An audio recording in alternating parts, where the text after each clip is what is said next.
Hey Marmos, thank you so much, man. What's up? No, I was not supposed to be muted, man. I was not supposed to be muted. You see, that's why I need to test things out. I was just pointing out everything that I have changed, and I had a bad start because my OBS had the order of the audios different. You see, the mic audio went like to the bottom of it, and then I was thinking that the desktop audio was the right one. So you know what, man? Since I already failed on like this opening for the big changes of the channel, I will redo everything and edit this. Maybe I'm not sure. Nah, let's skip it, right? Let's skip it. I will retalk everything again. Thank you so much for pointing that out, man. But I was just saying, right, that on muted, right? Unfortunately, that I needed to check if the stream would work well. As now, as you can see, we have animated overlays, and the other day in one of my streams my webcam froze, so that made me a little bit worried about it. And then I don't know if it will freeze again thanks to like OBS working more, you know. So yeah, I need to see, and then I need your feedback as well to see if everything is looking good and if everything is working. Okay, so I won't repeat like everything I just said because unfortunately I was muted, but that's part of it, right? Everything has changed, so I will commit mistakes with the new things I changed in here. But to point out briefly then, I changed the logo, as you can see. Now it's more modern looking. It also got some perspectives, and I also joked about it because the first game I streamed in my return to Twitch was Superliminal, a game that goes all about perspectives, and I really liked it.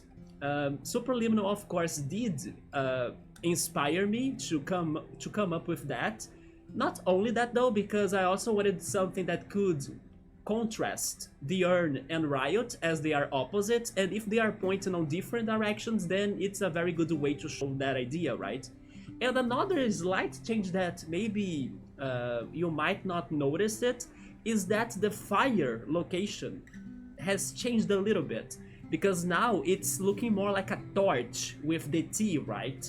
So once I saw that the word Riot could be with its T under the urn and then still look like something different than before, like a torch, I was like, I'm going for that. Like, this is, you know, it is supposed to be this way. So yeah, that's one of the changes. We are also going to have other overlays, like the starting overlay, the ending overlay. When I finish the stream tonight, you'll see how it looks like too. We have transitions. I use the transition for the blind stream because it is what we are playing right now. But then for the other streams with other games, we'll have other transitions for them too, and also for the chatting overlay, right? Which, by the way, I should just go for there right now because there is something new in there too that I want to show it off. So let's go for the chatting overlay with the chatting transition. Look at that. Okay, in here, I need to mute the desktop audio, and then I have the mic working, and then the background music, right? Everything is working well right now, I think.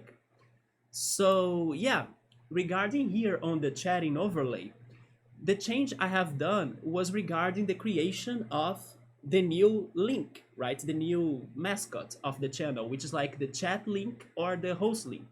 I decided to create him. Hopefully he's animated. I can't, yeah, he's animated. I could see it right now. It's very little on my screen. I also used the perspective idea on the logo for the chat or Riot image right here. That also fitted because it goes kind of like what I just explained regarding the torch and the fire, but in here it's a microphone. So I was like, you know what? This is too good for me to go for something else. So yeah, this is the new overlay for the chatting, and then little by little you'll see the other changes too. Then also, you can see the emotes like going all crazy down here in this the urn limbo and space. It has actually many references. It's a very long animation. I would say it's like 30 minutes long or so, so it will only repeat after that. So yeah, it will show off like all of the mascots, emotes, references, and all sorts of things. There is even an Easter egg on it. So yeah, this animation will be something that I hope people end up liking and not like something that would make their eyes uncomfortable. I was even saying while muted though that I decided to mix it with like a slow mo, but also when it changes the images, I decided to keep it kind of fast because I actually like that, and it didn't make me very uncomfortable to see it. But in case somebody thinks that I should maybe make it a little bit different, then I'm taking um, suggestions or opinions for sure and feedback so I can work on those changes. Anyway, so this is the new chat overlay. Let's go back to blind with the blind transition. And then in here, I need my desktop audio back. There we go. So it's so much for me to be taking care of that of course I will eventually make mistakes, but it's part of it, right? I'm actually planning in the future to find a way to have like a stream deck. I actually know that you can get some apps on phones, and then maybe I will be doing that to help you out with like quick transitions and things. So to also to finish the new changes that I can remember right now, um, I did the subscribers badges as well. I hope I mentioned that. Now we have badges for the subs up to 8 years or so, so they are all different. The urns will be very different and different colored. I changed the panels. I forgot to mention that. I finally changed the panels in the description of the channel. Hopefully people will like it. It's more clean with way less text. If there are details or things that you can't find, they are probably on the rank 1 extension that I have been working on that too in this return. Then what else did I change? The alerts, every alert is now different as well. Little by little you can see them. And maybe the last thing I can point out right now and remember right now that I changed was regarding the channel's stickers, right? So I had 2 slots for like goals, sticker goals to be achieved, and then they will be unlocked for the subscribers.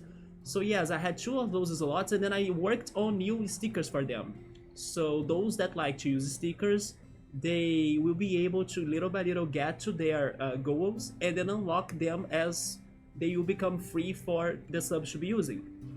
So yeah, hopefully I pointed out everything that I have worked on. It was a lot of work, but I'm actually very happy with the results. I hope you are as well. And like I said, I'm taking feedbacks, I'm taking suggestions, I'm taking everything. But let's see if it works out. And hopefully I also don't get muted again, right, Mormons? When I try to explain things or play the games. But boa noite, man. What's up? How have you been?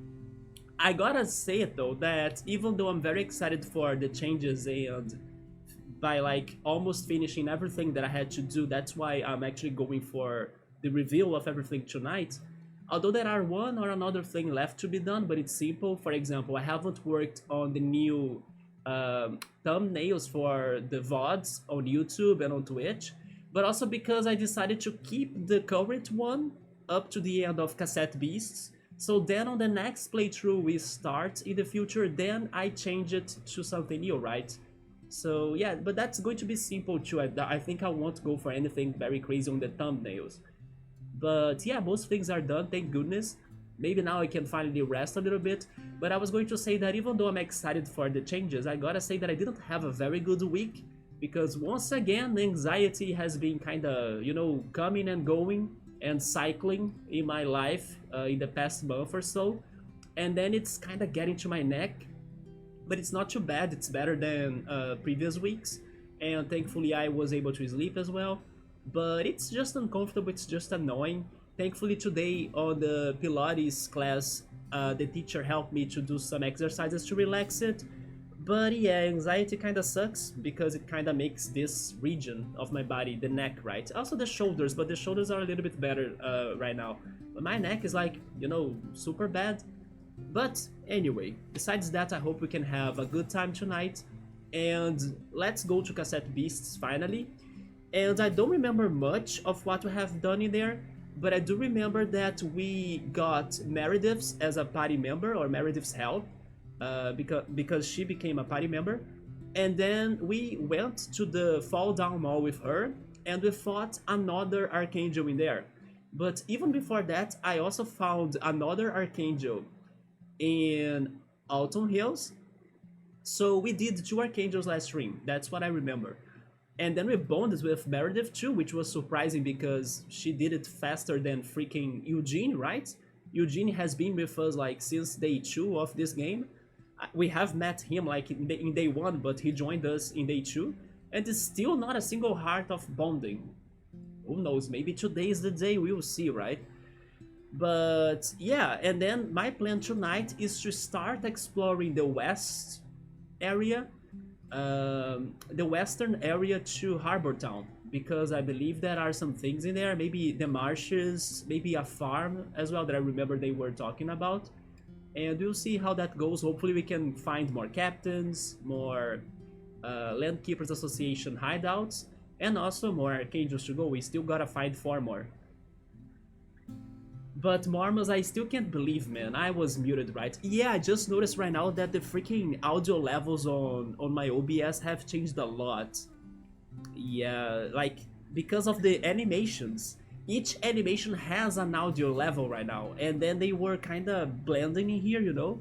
And I was so used to, like, the second one is my mic, but now my second one is the desktop audio, and then my mic became the third one. So I was kind of lost on that. But it's fine, it happens, it won't be the first or the last time this goes on. But at least I was able to still explain the changes overall and everything. You like those types of details, I appreciate that, man. I was very happy that I came up with that idea and that I could find ways of doing it, right? Because sometimes I don't know how much video editing or art you manage in your life, but sometimes art can be very annoying because things need to be very precise or this way or that way, you know. So it's even something repetitive that you need to be doing. Like, you test this way, no, it doesn't work, and then you need to do everything again because you need to change that one thing, and you need to come up with the video file once more and then export that to OBS and see how it looks like. You know, it was a very repetitive process until everything worked out the way I wanted. But thank goodness we did it. And then hopefully it's something that people will enjoy seeing and looking at while we play games in here. Not uncomfortable, there we go, it wasn't to me either. It's actually very, you know, I don't know, very soft, even when it goes fast, right? It's kinda suave. I'm not sure if that's the proper word I should be using, but you know, it has a flow to it. It's very nice too. Hope you can relax with this stream. I'm actually now feeling a little bit better, yeah. In the beginning I thought it was like an old video. No, no, no, no. Not an old video at all, man. It's just my bad. I will get lost with my new things in here. That's why, even muted, I said that this was going to be a very testing stream, right? Because I don't know how is it going to be in the end. Yeah, you also helped me too. Yeah, you helped me to notice it for sure. I totally get that. The times I have done art, when I spent a lot of time, I start to get blind to changes. Sometimes as well, we only see like the problems in the things we have done later on, you know, when we are more advanced to things. I will give you an example. The animation we have right now going on in the chat, it has so many different pictures, right? But then imagine if there is one single picture that I forgot to change to match the other ones. It happened.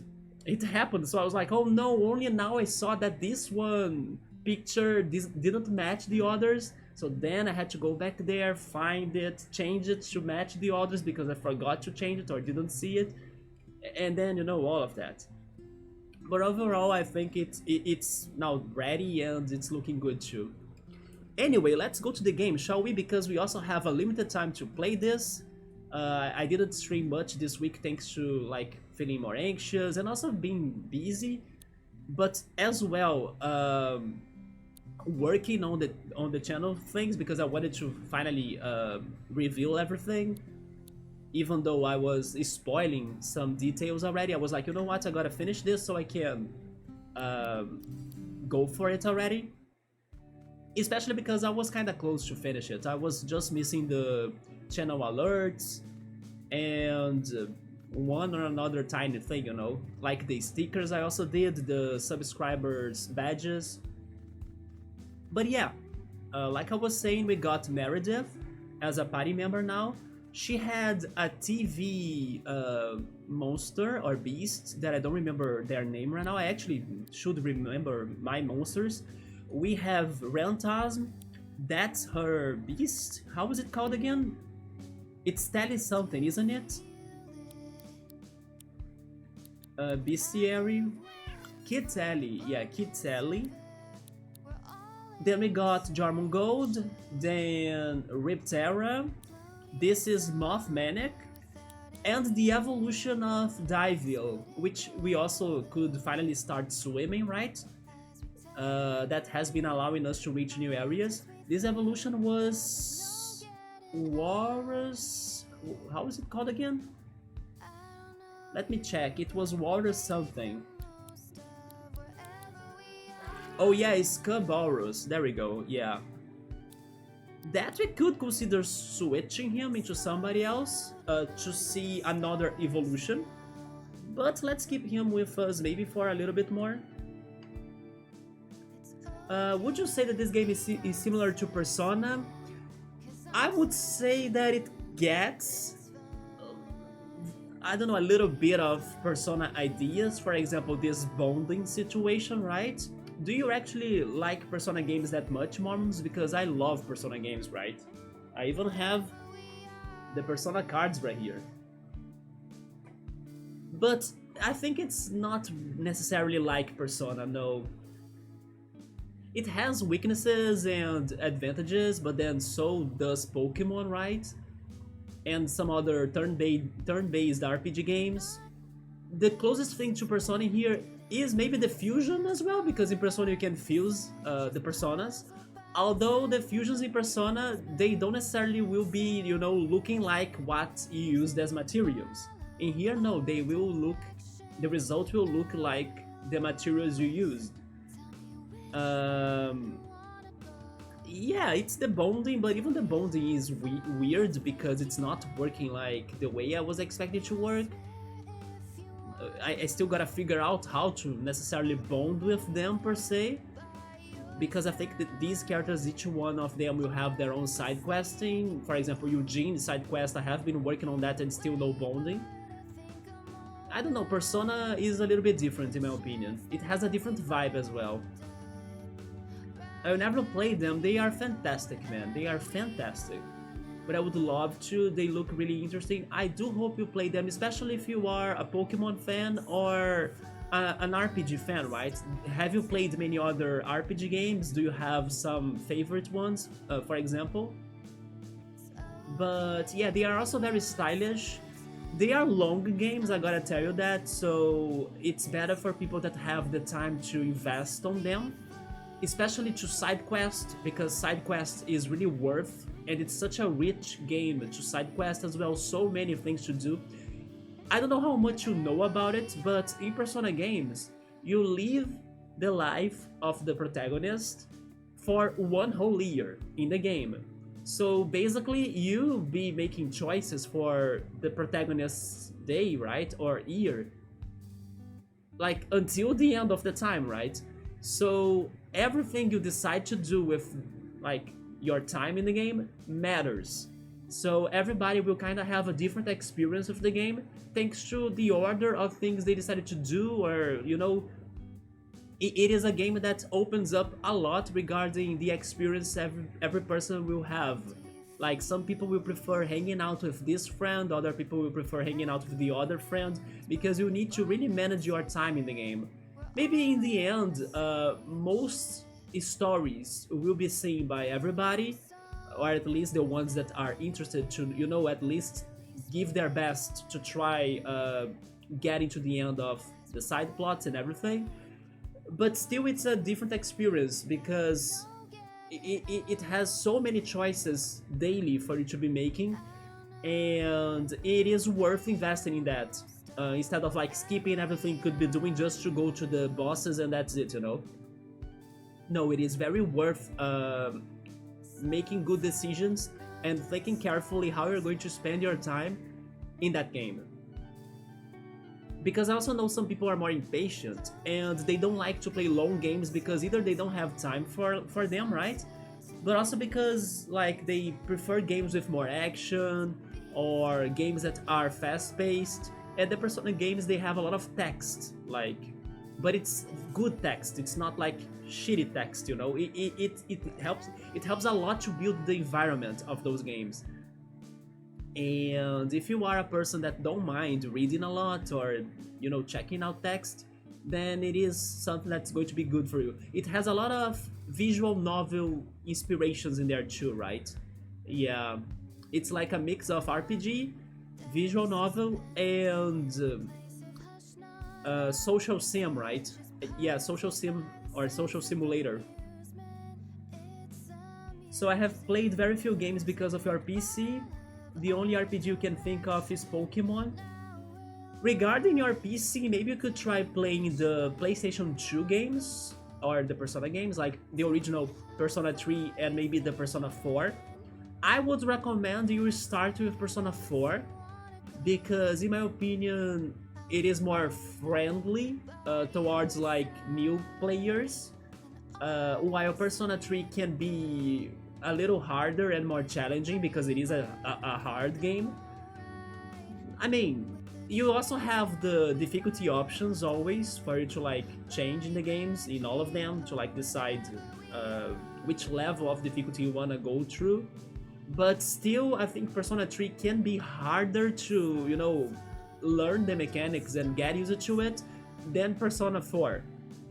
And also, I think that Persona 4 has a more, let's say, how can I explain this? Something that most people that, for example, have never played a Persona game will be more familiar to, like regarding its ambient, regarding its environment, regarding its immersion, its characters. It's something that will look closer to what they already knew from other media sources, especially animes. So they won't feel too strange once they were getting into Persona 4, for example. I say that because Persona 4 is one of the Persona games that look the most and feel the most like an anime. And yeah, so the feeling of strangeness won't be that much in there. Although Persona 3, it also like has many anime feels to it, don't get me wrong, all of them do. But Persona 3 is a weird game. Yeah, so maybe some people won't get that weirdness of it very well at first. Don't get me wrong though, out of those Persona games, my favorite is Persona 3, because it is the one that has the most powerful plot in my opinion. And yeah, it is a very impactful game, especially if you don't give up about playing it, either because it gets kinda hard as you go through, or I don't know, because of its strangeness and weirdness, I would compare it to kinda like Majora's Mask, if you go into a Zelda comparison. I actually like to make that comparison. To me, in a sort of a way, right? Persona 4 is like the Ocarina of Time of Zelda, which is like the Persona that got very popular first and kinda got too many fans, and it's kinda like an adventure to it, it's a weird comparison, but I can kinda make it myself. Then Persona 3 is like the Majora's Mask. It's weird, it's strange, it's mysterious, it's depressing, it's melancholic, it's heavy, but at the same time, that drama is very good. But it's not for everybody, of course. While Persona 5 is the Breath of the Wild.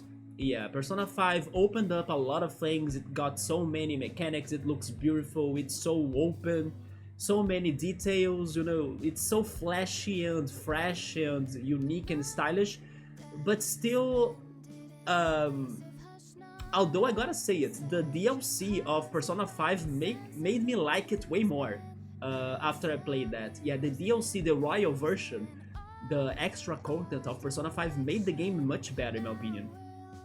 Yeah, I was very surprised by what they did with that DLC plot. I was like, holy shit, they took this game into a complete different direction and it made a lot of sense. So yeah, the DLC made me like it a lot more. But all of them are fantastic, yeah. I really like the tiny activities you can do during the day in Persona games, so you are going to love it. Yes, they have plenty of those tiny activities. most of them, or maybe I should say the ones that have more of them, right? Or yeah, the ones that have more of those activities are 4 and 5, especially 5. 3 kind of can get a little bit repetitive at times, but you gotta also understand it and comprehend it because it was the first Persona 3 or the first Persona game with like the new direction with social mechanics, right? So they didn't start with like perfection. They were improving it as the franchise went on. But yeah, the third game has some problems on that. It's kind of simple and not too crazy like the other games.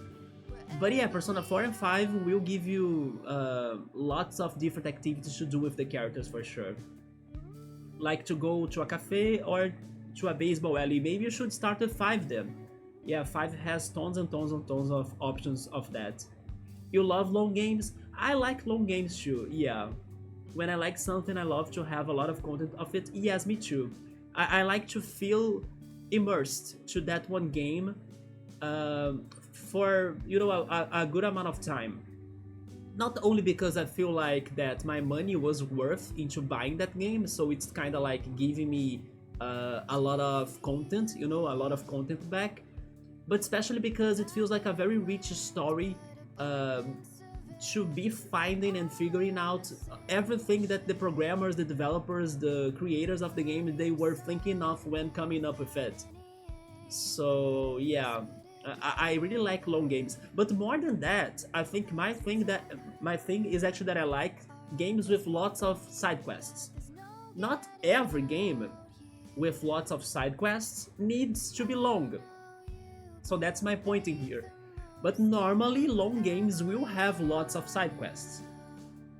So they are kind of connected, but not necessarily it's always true, right? So there may be shorter games, but as they have side quests, then I will also enjoy them a lot. One of your favorite books is like 1,000 pages of introduction of introduction? Which book is that? So like I was saying, I want to go to west of Harbor Town because there are some things in there for us to investigate. Regarding long books, I kinda started reading 2 of them. I was reading It, Stephen King's It, right? The one with Pennywise the Clown.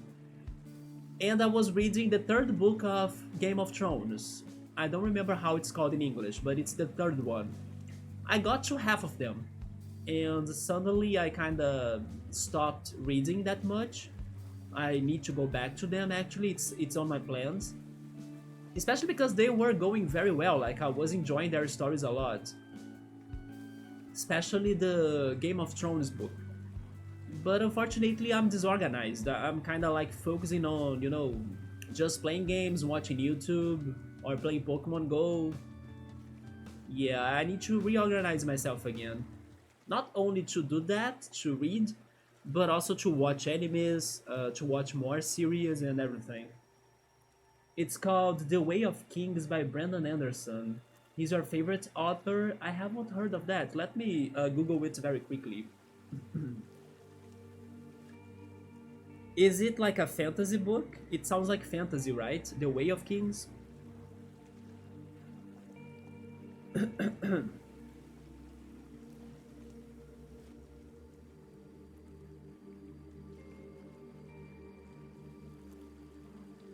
This looks like a very old book as well, right?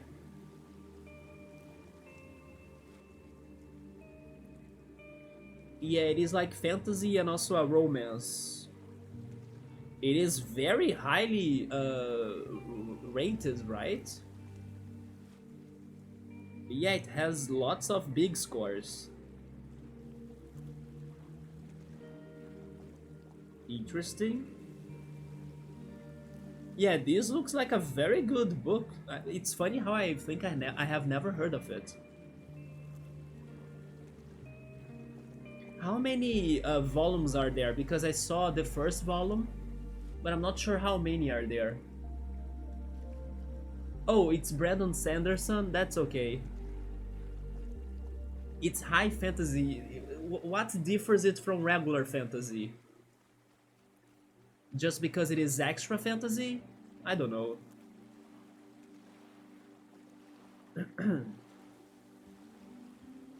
Let's check a little bit what's happening here.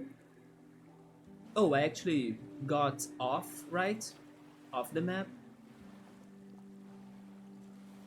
Not much romance though. I mean, I said romance as like not necessarily a love story, right? But it's like I don't know, the way the story is written, it's like a romance.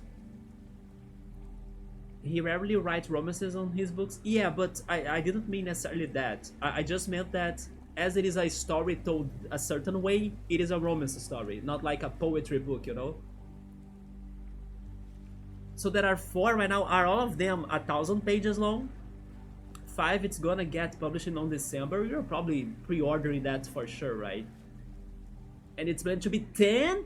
Jesus, so maybe this series is not too old then, if it's still going like that.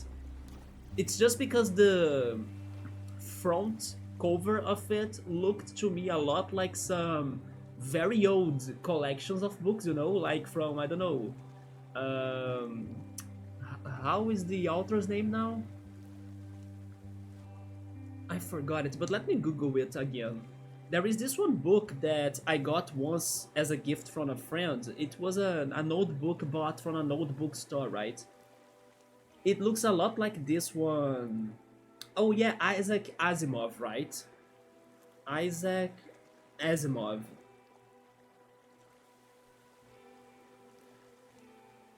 Yeah, Isaac Asimov. Let me see if I can find the one book.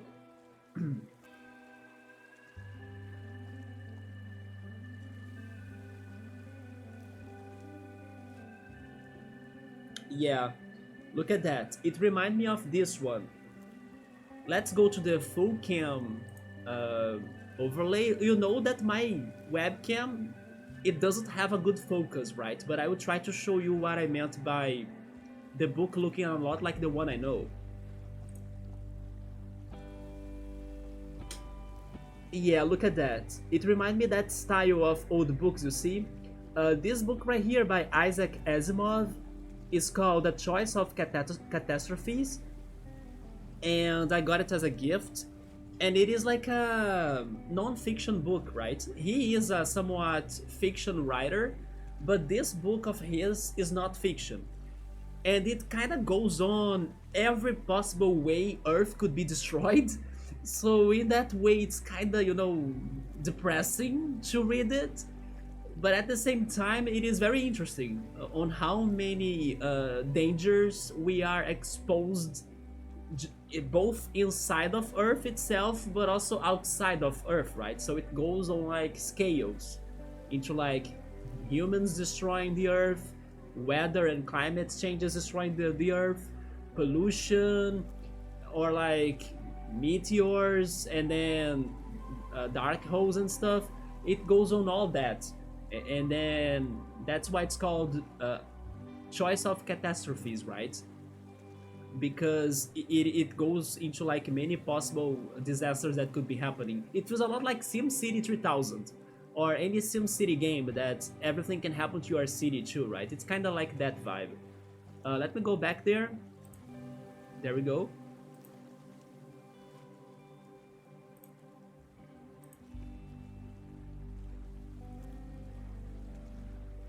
I think high fantasy is when everything seems very alien. Very alien? Like everything is very different than in our world. For example, Harry Potter isn't high fantasy. Yeah, interesting. You gotta give Asimov a read for sure. I don't remember right now if I have. I think I did read one of his fiction books. There is that one that I think inspired Independence Day, the movie. How is that one called? Is it called Independence Day, by the way? I don't think it is. Yes, I think I read that one. Uh, Independence Day book. No, never mind.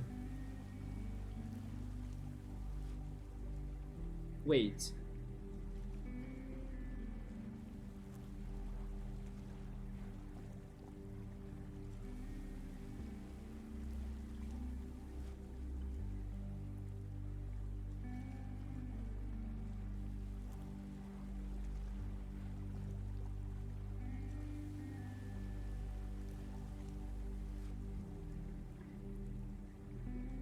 Yeah, how was it called? The one I read to?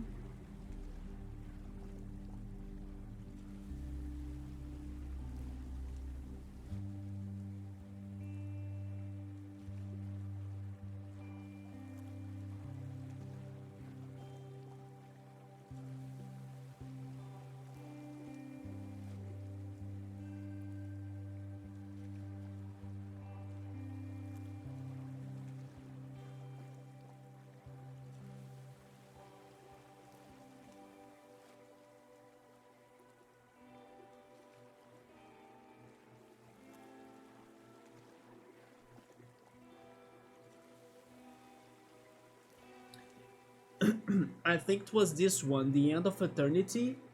I'm not sure right now, but I think it was this one, yes, The End of Eternity. Or maybe it was something about child or children, wasn't it? I'm starting to remember now. Oh man, but there are so many books. Anyway, I give up, but I remember liking his books, yeah, especially this non-fiction one that I said, A Choice of Catastrophes. It was very, very good. But it's been so long since I really spent time reading, right? BRB, okay man, let me see what I can find in the game then. Phew. Oh! We are starting great now, huh? Hello, Captain Skip. Boy, the off-worlders really make a lot of stuff, don't they? Greetings. Greetings, I'm Skip, one of the ranger captains of New Wirral. I gather and sort all of the stuff you off-worlders make that ends up here. Why does he say off-worlders if he is one himself? Everybody that got here, I mean, never mind. Maybe some people were born in New Wirral, right? After the first people got here? So that makes them people that have never seen the off-world? Isn't that weird? It is very weird, right? Like, to be born in this one altered limbo dimension of sorts? Electronics, furniture, you name it. It all gets washed up here and put to good use. Yeah, I hope so, because so far I have seen lots of trash in this ocean. So there's gotta be some recycling, you know, to protect the monsters and the animals that live in here. One's word trash is another word treasure, after all. Say, are you that new ranger trainee, the one who's got a knack for fighting? I suppose I could take a break from my dumpster diving if you want to take on my challenge. Let's freaking go. And battle his probably water-based team? Wait, water-based team? Show me new water monsters, right? Pokemon has like the most Pokemon that are water type. It's the type of the most Pokemon. But Beast in here, it seems like they don't have many. Also, by the way, I'm noticing that my throat is kinda a little bit bugged, right? It's kind of stuck with like secretion, I think. So I should be drinking some water today.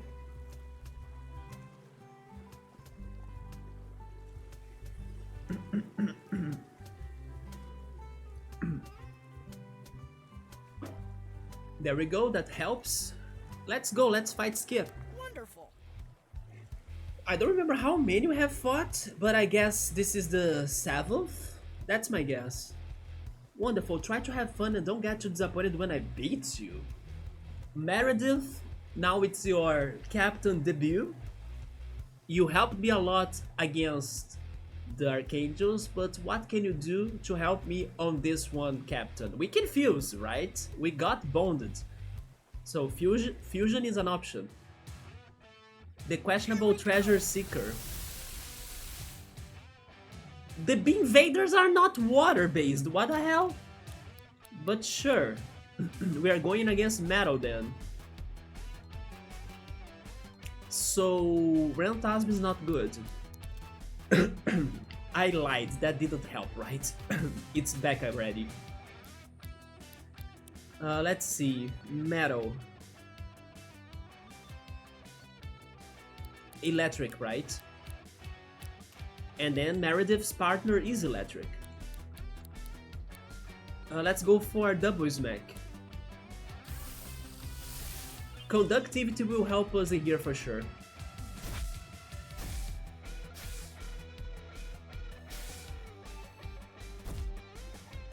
A metal wall, that's fine. A single electric attack destroys that.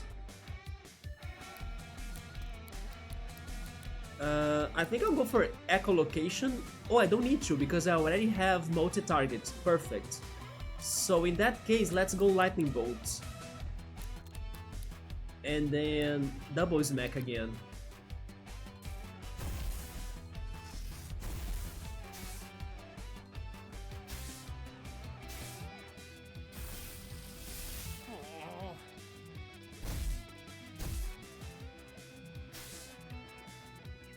We almost got it. Or we almost got it.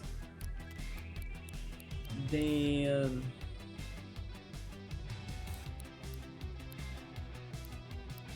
let's save some APs for the next monster. I think a smack can do it. Although he's going to swap it right away, right? So maybe we should go for something stronger next. Yeah, let's go for double smack. Or maybe we can actually hit Skip himself.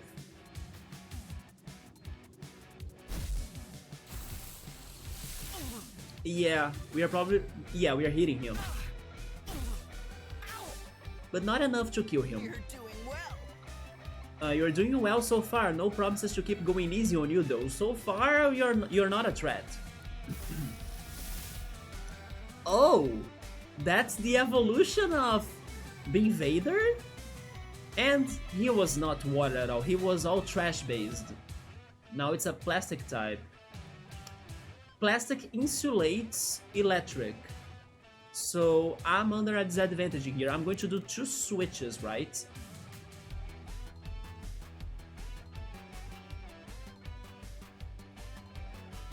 You know what? Let's do something weird. Yeah, let's go Thornberry or Riptera. And let's go finally Scobarus, right? And you know what else? If Skip is not going to send a water monster, then we are. But I'm very curious about what's going to happen with those two.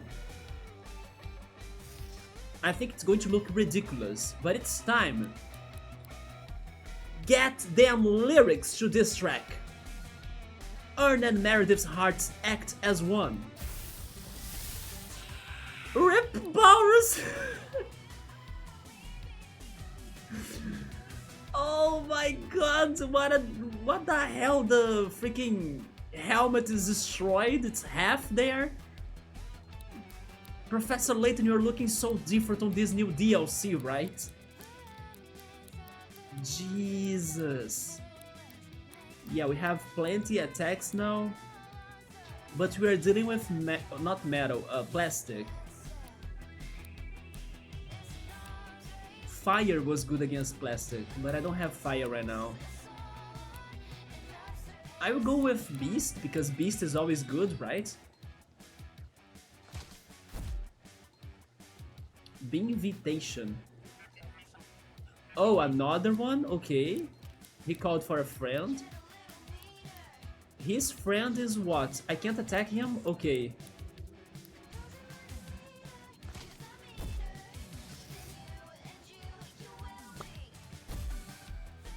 Well, that didn't do much.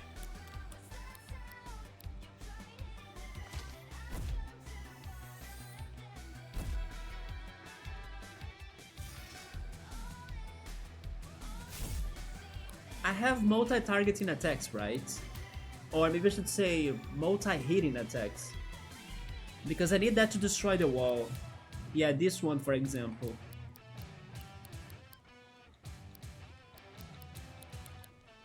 Sure, we have full APs, so let's waste them. Oh, we can actually target it?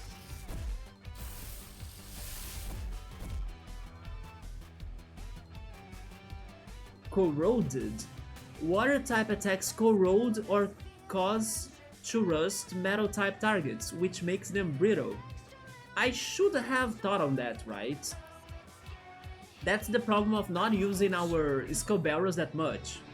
So I don't know too much about the water type. But yeah, that makes sense. So fire is good against plastic, and water is good against metal, and probably fire is good against metal too. One word trash defeat Captain Skip, that was my achievement. Wow, you really trashed me pretty good, huh? Maybe I underestimated you, outsider. You have exceeded all of my expectations, here's your reward. 1, 2, 3, 4, 5, 6, 7, so I was right. Yeah, we got 7 captains down, 5 more to go. We got the big invitation attack. Calls for help from the mothership. That's a very good description. It fits Isaac Asimov that I was talking with Mormons right there, right? And his either sci-fi or non-sci-fi books, but they are all about, you know, space and motherships. Another fused material, that's always great, and olive up that I never used. As for me, I should get back to sorting out all of this stuff. Do people from your world really own so many things? Some do, right? I can't imagine that kind of life. Although you are carrying lots of things too, Captain Skip, welcome back, Mormos. We just defeated another captain. Our first encounter and meeting in this game today was one of the missions. So let's see if we can keep it up. We have now this island here. This island reminds me a lot of Wind Waker, because there is one island in Wind Waker that's kind of like this. It's very tall. You don't know how to actually climb it or get to it. But this is probably where the farm is, right? I'm drowning, yeah. I'll need to find a way to it.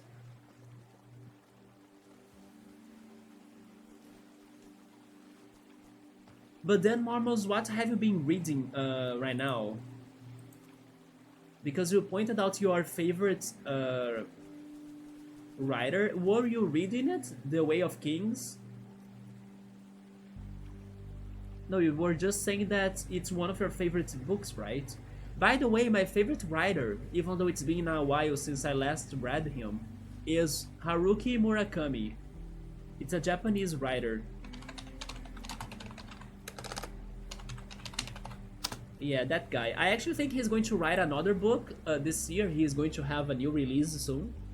He writes either novels or short stories too. He has some short stories books. And he writes magic realism, which is basically the opposite, maybe, of high fantasy, because high fantasy is like, it has nothing to do with reality at all. It's a whole new thing. While magic realism has a lot to do with reality, but there is a catch. It's like the stories, the feeling that you get from reading those stories of magic realism feels a lot like the real world, but you know there is something that's not fitting it. Something that's, you know, disturbing about it. Something that it's mysterious, it's unclear. It's sometimes even mystical, you know, or maybe magical, like the genre name suggests. So yeah, they are stories that everything looks normal, but something. And then that something makes you wonder, makes you theorize, makes you like feel unsettled. So they are stories that have a lot of thoughts and, you know, even impact sentences or things to think. I don't know, they seem like ordinary stories, but with mysteries, or with like something that's odd, something that's strange that can or cannot be explained in that one story. And then sometimes that actually happens, like sometimes you finish the book and the story without understanding everything that happened. But it's more about the thoughts and the experience. Because just like in real life, not everything is actually really explained, right? Some things are, some things we know, but not everything. So yeah, there are some crazy stories sometimes too. They can go very weird and wild, you know. But I really liked reading his books because of this feeling of how things can suddenly become strange, even though they felt ordinary at first. But it's about the little things, it's about the details, it's about the, it's about the subtle and minuscule touches that he adds to his stories, and that sometimes we can make connections to to our lives, of situations and coincidences that we cannot really explain how they did happen, but they did happen. So it's around those lines, the magic realism books. Oh, you lost connection for a moment? Don't worry though. What do you mean about those stories? Oh, did you get the explanation then, as I was talking about it a lot? Yeah, Magic Realism is by Haruki Murakami, like the writer, my favorite writer. And his stories are very thoughtful to me. They are very weird in a way, but at the same time they feel real. I mean, not every time though, there are some that are obviously like fictional, but it has this blend of a situation that could be real, but it's something weird happens that can or cannot be explained by normal means. And that kind of got to me a lot in a phase of my life that I was reading, right? There is this other book that many people like from him that I still gotta read it. I have its ebook version. That's called Kafka on the Shore. It's the next one that I should read. People say it's one of his most strange and disturbing stories. I also know a spoiler from it that has a very graphical scene, and it kind of makes me sad about that, especially for people that are very sensitive about some topics, right? But yeah, I know this situation will be there in this book for some reason. I don't know why, but I'm very curious about this story though, and then I should read it eventually. Oh, you totally love the feeling confused with books, the intense feeling of wonder when getting into a new world. I gotta give him a read. So I actually have another recommendation to you. That's easier for you to check it out and see if it's going to be your taste or not. There is this one South Korean movie called Burning, and Burning was based in one of Haruki Murakami's short stories. And you get what I meant, right, by this explanation if you watch that movie. It is one of those movies that everything feels okay, but not. And the weird things of it are very like, like touches. It's not something very crazily obvious. It's a mystery. It's something that you can or cannot really understand it. So I would highly recommend you checking out Burning, this one South Korean movie, and it's very very good. Recently, I actually went to a festival that happened in my city. It was a festival of short movies made by direction or movie direction college students, right? So they were pretty much showing off their first works of their career as they were studying how to direct movies. And in the last day that I went there to check them out, I had this one talk with this one aspiring movie director that he is a big fan of Twin Peaks and the director David Lynch, that he makes like surreal or surrealism stories, right? Or surrealistic stories. And I was very happy to know that he has watched Burning. Like, I was recommending him strange stories that I liked and movies for him to watch, and I said, "Oh, maybe you should watch Burning." And then he was like, "Oh yes, I loved Burning." So it was by this one writer that you were saying, Haruki Murakami and all. I was very happy that he did check it out and that he liked it. It is a very crazy experience, and yeah, I kind of now felt like rewatching it again to remember it. But I hope you have the chance, or maybe you search for it and then you can check it out too, or maybe read his books, right? Maybe the collection of books I would recommend to start it, which was what I started as well, is the One Kill 84. Yeah, 1Q84. It is like a reference to 1984 by George Orwell, right? But he kind of did something very different in there. And the second book of this one trilogy of 1Q84, it was such a good book. It was one of those books that the speed, the rhythm of it never went down. I was so invested into the second book. The other books were good too, but you know, right, that stories have some time to really get engaging and like speed up and stuff. The second book was like non-stop, full speed, all in craziness. So yeah, I would even dare to say that was that second book that made me really start wanting to read more of him, and that's what I started doing afterwards. Yeah, that second book was so worth reading. It was so weird and crazy and mysterious and yeah. So maybe that's my recommendation together with watching Burning. Because if you like the story that's told in Burning, you see everything that I said. You're going to see a story that feels very real, close to reality, with touches of mystery that will go on as it goes, that you may or may not understand them, together with like quotes and impactful lines that will make you very thoughtful about situations, about life, about people, about things in general, you know.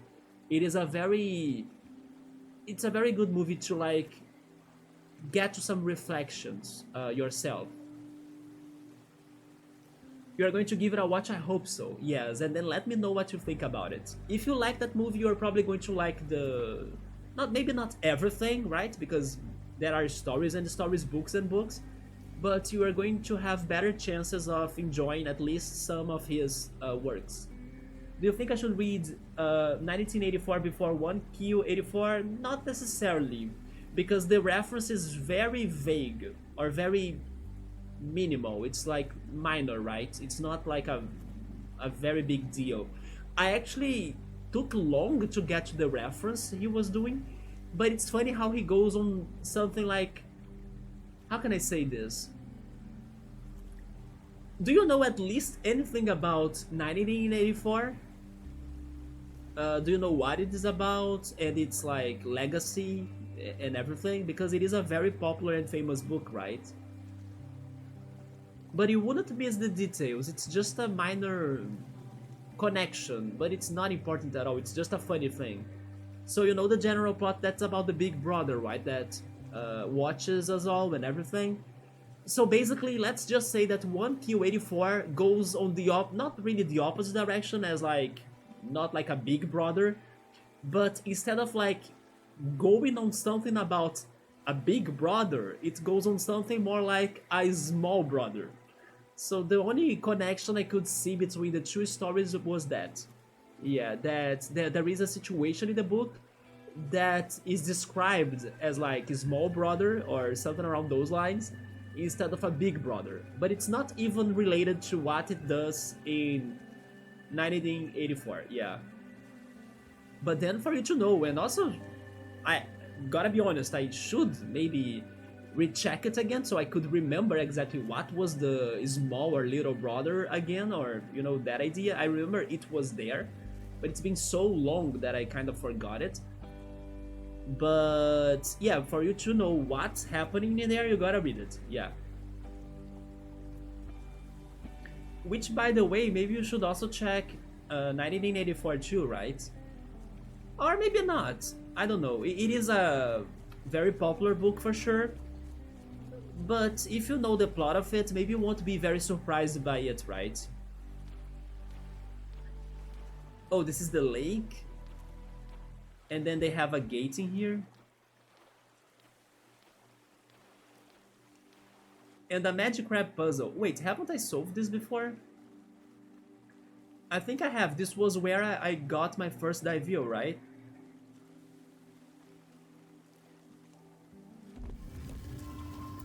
Really? I didn't solve this puzzle before? How did I miss this?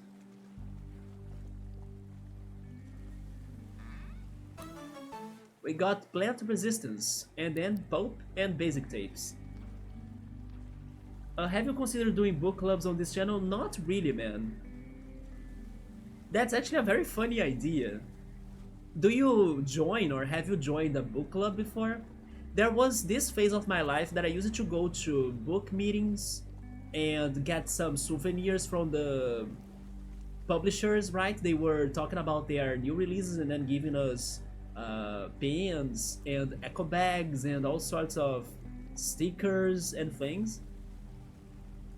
Is that a Landkeeper Association that's a swimmer? We gotta fight him. It is. We can also help to provide liquidity for your home purchase. I see what they did in there with that word, right? They were very smart on this one, yeah. Liquidity. It's a different liquid you are talking about, aren't you? With your Rip Terra?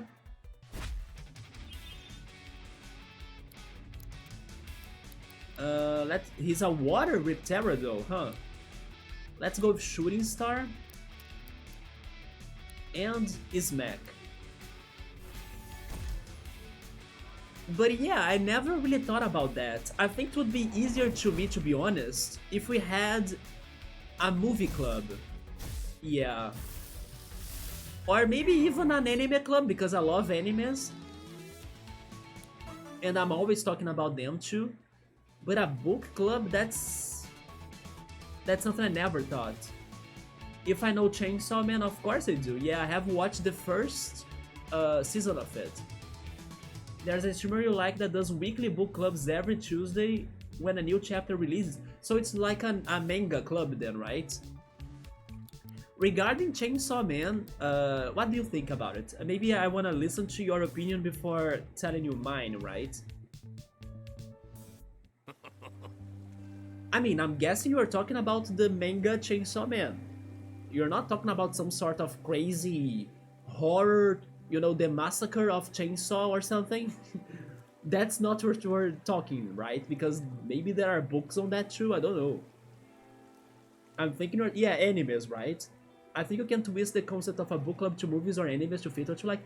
Actually, Mormons, we talk about that every time in here, man. I have anime things to talk about, I'm just waiting for Yoda to show up. Yeah, and then maybe he can even remind me of what I forgot about the information I got. But I gotta be honest with you, like I said, I have been distracted by gaming mostly, and especially Pokemon Go, so I haven't been up to date with the things I need to be watching. For example, I have this one promise with my friend that I should be watching the first arc of One Piece, and I only watched it up to episode 7, I need to get to episode 40 something, 44 I guess. I need to go back to that too. But yeah, we talk a lot about that, so always feel free to bring up those topics that, if not me, like, will get, I don't know, a recommendation you were saying for some reason, then somebody else will probably be interested on going for it, you know? Yeah. So you really love Chainsaw Man, the manga, yeah? Are you up to date with the manga? No. Sadly, I hardly read mangas though, yeah. I'm more on the anime side, right? Especially because, wait, let me ask you this, how do you read your mangas? Do you read them, like, virtually? Do you buy the physical copies? How do you do that? Because mangas are expensive, right? So I never actually considered getting those many mangas because of especially their prices. But I do have a couple ones. I have some Pokemon mangas, like Pokemon Red, Blue, and Yellow, right? Then I also got Crystal as well, and Gold and Silver. Yeah, Pokemon Red, Blue, Yellow, Gold and Silver, and Crystal. I have that collection of mangas. I have a couple random collections of Inuyasha mangas too, because I love the anime. And then I went to this one book fair. That actually happened this week in Brazil, but it was in São Paulo, not in Rio where I live, sadly. But they keep on alternating. Each year it's in a different city, right? So next year it's going to be back in Rio. Yeah, when I was a kid, I went there, my mom gave me some money to spend buying books. I ended up buying mangas. I bought the Inuyasha mangas, right?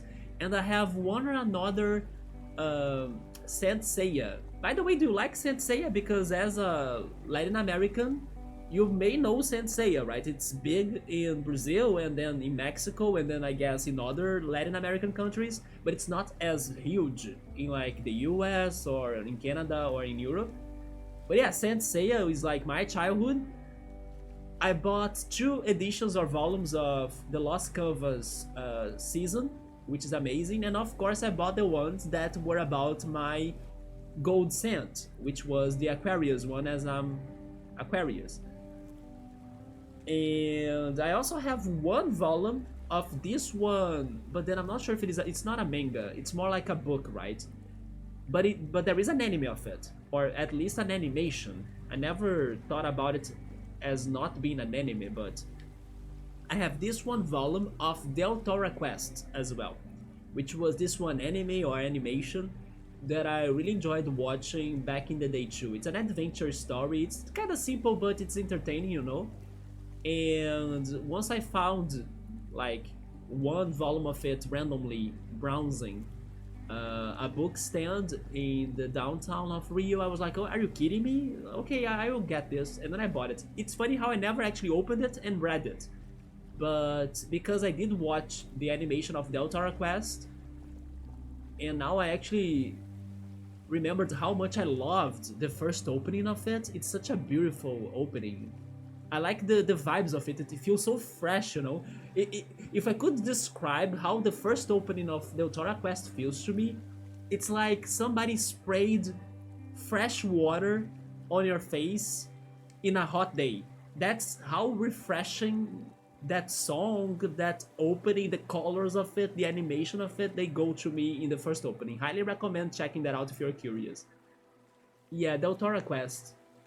So those are my mangas, basically. They are the Pokemon ones are right here. Gold, silver, crystal, red, and blue and yellow. But then regarding Chainsaw Man, let me just finish this. Will land keepers enjoy a good swim too, as long as it's not holy water, that is. Don't worry, the cult is over. Actually, the cult leader died, right? The Morningtown cult. Regarding Chainsaw Man, I hope you can take like honest opinions, man. So don't be upset on me, please, right? It's not that I didn't like it, I did like it, but at the same time I think it's overrated. I'm not sure. Maybe the hype when it was released was too high, and then when I was checking the anime out, I was like, okay, but then, you know, just okay to me. The animation, of course, was fantastic. Like, the quality of the animation was amazing. But I don't know. Maybe I'm still waiting for things to really get more fired up, because I also know that it gets better as the story goes on, right? It was maybe just the introduction of things. But they did set some big mysteries going on already. But yeah, I thought it was good to me. Like, it was okay to me, not like anything very, very great, or, you know, something that I loved a lot, or either terrible or I hated it. It was okay to me, like fair, you know, with the possibility of getting better as the next season comes up or something. But there was one thing that made me upset. That was because here in Brazil there was a whole situation about the dubbing of it, right? That I don't know how much you know about it, but probably nothing, right? But here in Brazil, maybe a little bit like in Japan too, but of course in Japan they do it more than us in here. We have a lot of respect for the people that are voice actors and dubs, or they dub our enemies, right? Because we grew up with like their voices and everything, so there is a lot of respect and commotion and hype for them.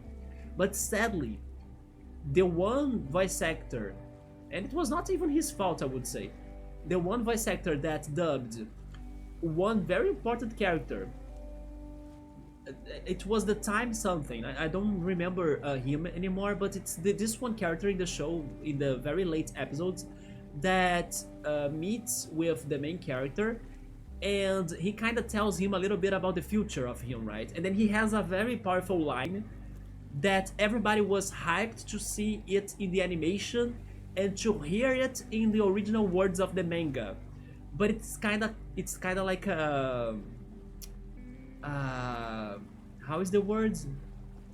Um, it's man, I forgot the word.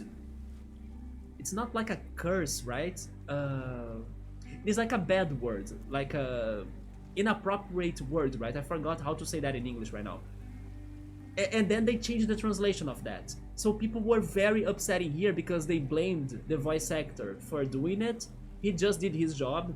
Probably the translation team decided to adapt that line that's very memorable from the manga into this new version. And then the fans attacked him and, went on social medias and, threw rocks at him because he said it differently and everybody wanted it to be said just like in the manga with like the bad word in there.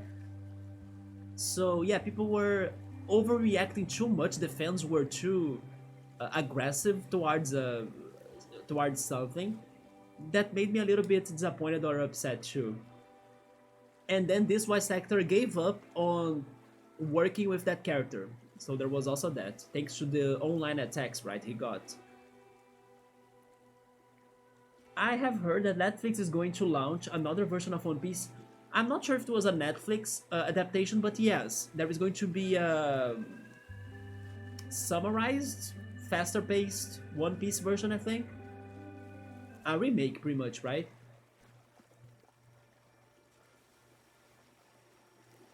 But this one promise I made to my friend, I will still try to watch the original episodes, yes. Oh, you read everything digitally? I'm not surprised because mangas sadly are very expensive, right? And then I don't like that much to read things digitally. You know something that I was reading digitally, and surprisingly, this person that I brought up that I met in the festival, the short movie festival, he also knew about it, was this one manga called 20th Century Boys. Have you heard of it, Normus? I was reading that a little bit, and then this guy that I met said that he has finished it, and it's very worth going to the end of the story, right? It is a very mysterious story about a group of friends. A meta divil? What is a... Oh, it's because it's two divils together, that's why it's called meta.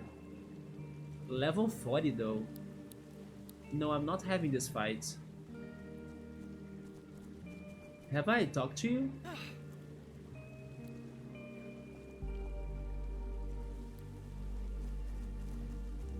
But yeah, 20th Century Boys. That's the last manga I tried reading. Again, maybe I should finish it, but I couldn't. It has something to do about time traveling, I think. Did you see something about it? Super deep plot? Yeah. It sounds very interesting, but sadly, there wasn't like a manga of it, right? But I think there was a movie, like a Japanese movie, when I was researching about it. But then again, I was reading it digitally, and then I kind of lose it, I prefer to read things physically. But then buying mangas or books is expensive. You know something that I did once though? So I brought up Saint Seiya, and then you also said something about Saint Seiya, right? Where was it? Yeah, I know about Saint Seiya, but I was too young to watch on TV. Oh no, rip you, right? So have you never watched Saint Seiya? It has aged. Can't say it's very good today. Not even the new Netflix CGI animated versions they have done to it, right? It's not that great. But there are some good things about it though. It's not all trash, right? There are some seasons that are very, very good, especially back in the day. But I was going to say that this one season that unfortunately didn't get fully animated, it got only to half of it animated, it's called the Lost Canvas. The one that I have, the two mangas that I brought up too, I had to finish the story by reading the manga digitally. But what I have done actually was that I learned that some people, they upload on YouTube the pages of the manga with like, some sort of organization So it's like reading the manga in a video, and then the person also reads the dialogue and everything. It's like an audiobook, but with like a video book, you know, in some sort of way. And I like that style more. It was more engaging to me to like see it in a video with like somebody focusing on the scenes one by one, instead of me like staying on my chair or on my bench, like looking at a static screen, reading it by itself, you know, or by myself actually. So yeah, that one series of videos that got me to the end of Sensei a Lost Canvas, and then they were going volume per volume in each video, and then talking about it, and then changing the scenes one by one and everything. It was so much better to me to experience than reading it myself. Not sure if you have ever tried anything like that though. But yeah, regarding 20th Century Boys, I started reading it. It's a mystery story that it's very weird too. There are some things that this group of friends, after they grew older, they don't understand about the situation that are going on. Who is this mysterious person that knows a lot about their group, about their like boys club of their childhood or something? And then weird things start happening to their lives, to the people they know. And all I know is that I think it's going to have something to do about time traveling, because they even prepared a time machine, not a time machine, but I don't remember the name, but you know, those things that some people use it to do, I think, that they get like a box and then they store some items, some valuable items of theirs with like emotional value or something inside of that box, and then they bury it under the ground, and then they will only get it back after 20 years or something. So this group of boys friends, they did that. They buried like a box of their belongings and things they liked, so they could get it in the future. And yeah, this one person that nobody knows who that person is, their identity. This person knows a lot about them, and this person is also kind of creating a cult, and he's called Amigo, right? Even the word is like in Portuguese and also in Spanish, right? Yeah, there is this Amigo cult, right, going on. And then who is the Amigo? Nobody knows. At least I still don't know. But yeah, this mystery about it, and he even looks a lot like the Illuminati, you know, it's totally like a reference. Also, thank you for the hydration, man. I do need it because my throat was getting kinda strange.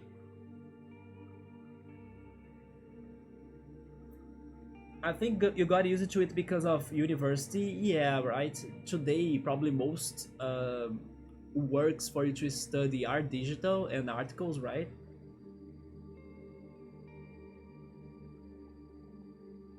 Oh, you did those for Attack on Titan? Man, Attack on Titan, that's another one that I finished watching.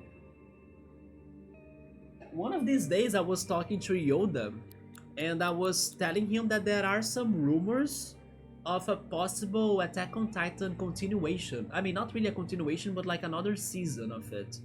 I don't think it's going to happen. It's because of, I forgot what was the topic. It was more like an Easter egg that happened in one of the episodes regarding Mikasa and something else. But it was something like an Easter egg that it was like a dream of Mikasa, I think. That they wanted to explore more on that dream and make it another season or something, you know? Like something extra. Yeah, I was reading those news one of these days. You like it to remain finished? No, I don't think they will actually continue the story. I think they will just give us more background to this one situation of Mikasa. Let me Google that very quickly, give me a second. Let me see. Attack on Titan season rumor.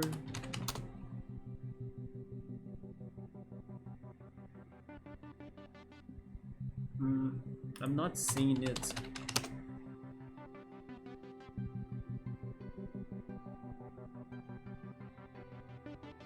Yeah, I can't find the news anymore, but I don't think it's going to happen at first.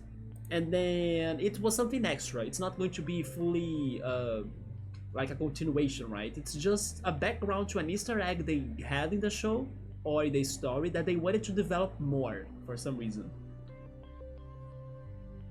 You found the ending very depressing in a good way. I like that you point that out because the other day we were even talking about it in here, how some people they can't take, let's say, sad endings, you know, and and then when they get some sad endings and not happy endings, people rage, you know, they go upset like, oh my god, I dreamed about seeing those characters being together and I don't know, and having children and everything. And I think that, you know what, most of situations in life are not like that. To me, what matters the most is that the story makes sense. So if for it to make sense and even to have some sort of impact, it can be like a plot twist impact, it can be like a message or thoughtful impact. And if in order to do that impact, they need to go for drama or like for sadness or, you know, something depressing, then sure, go for it. I think they're doing it right.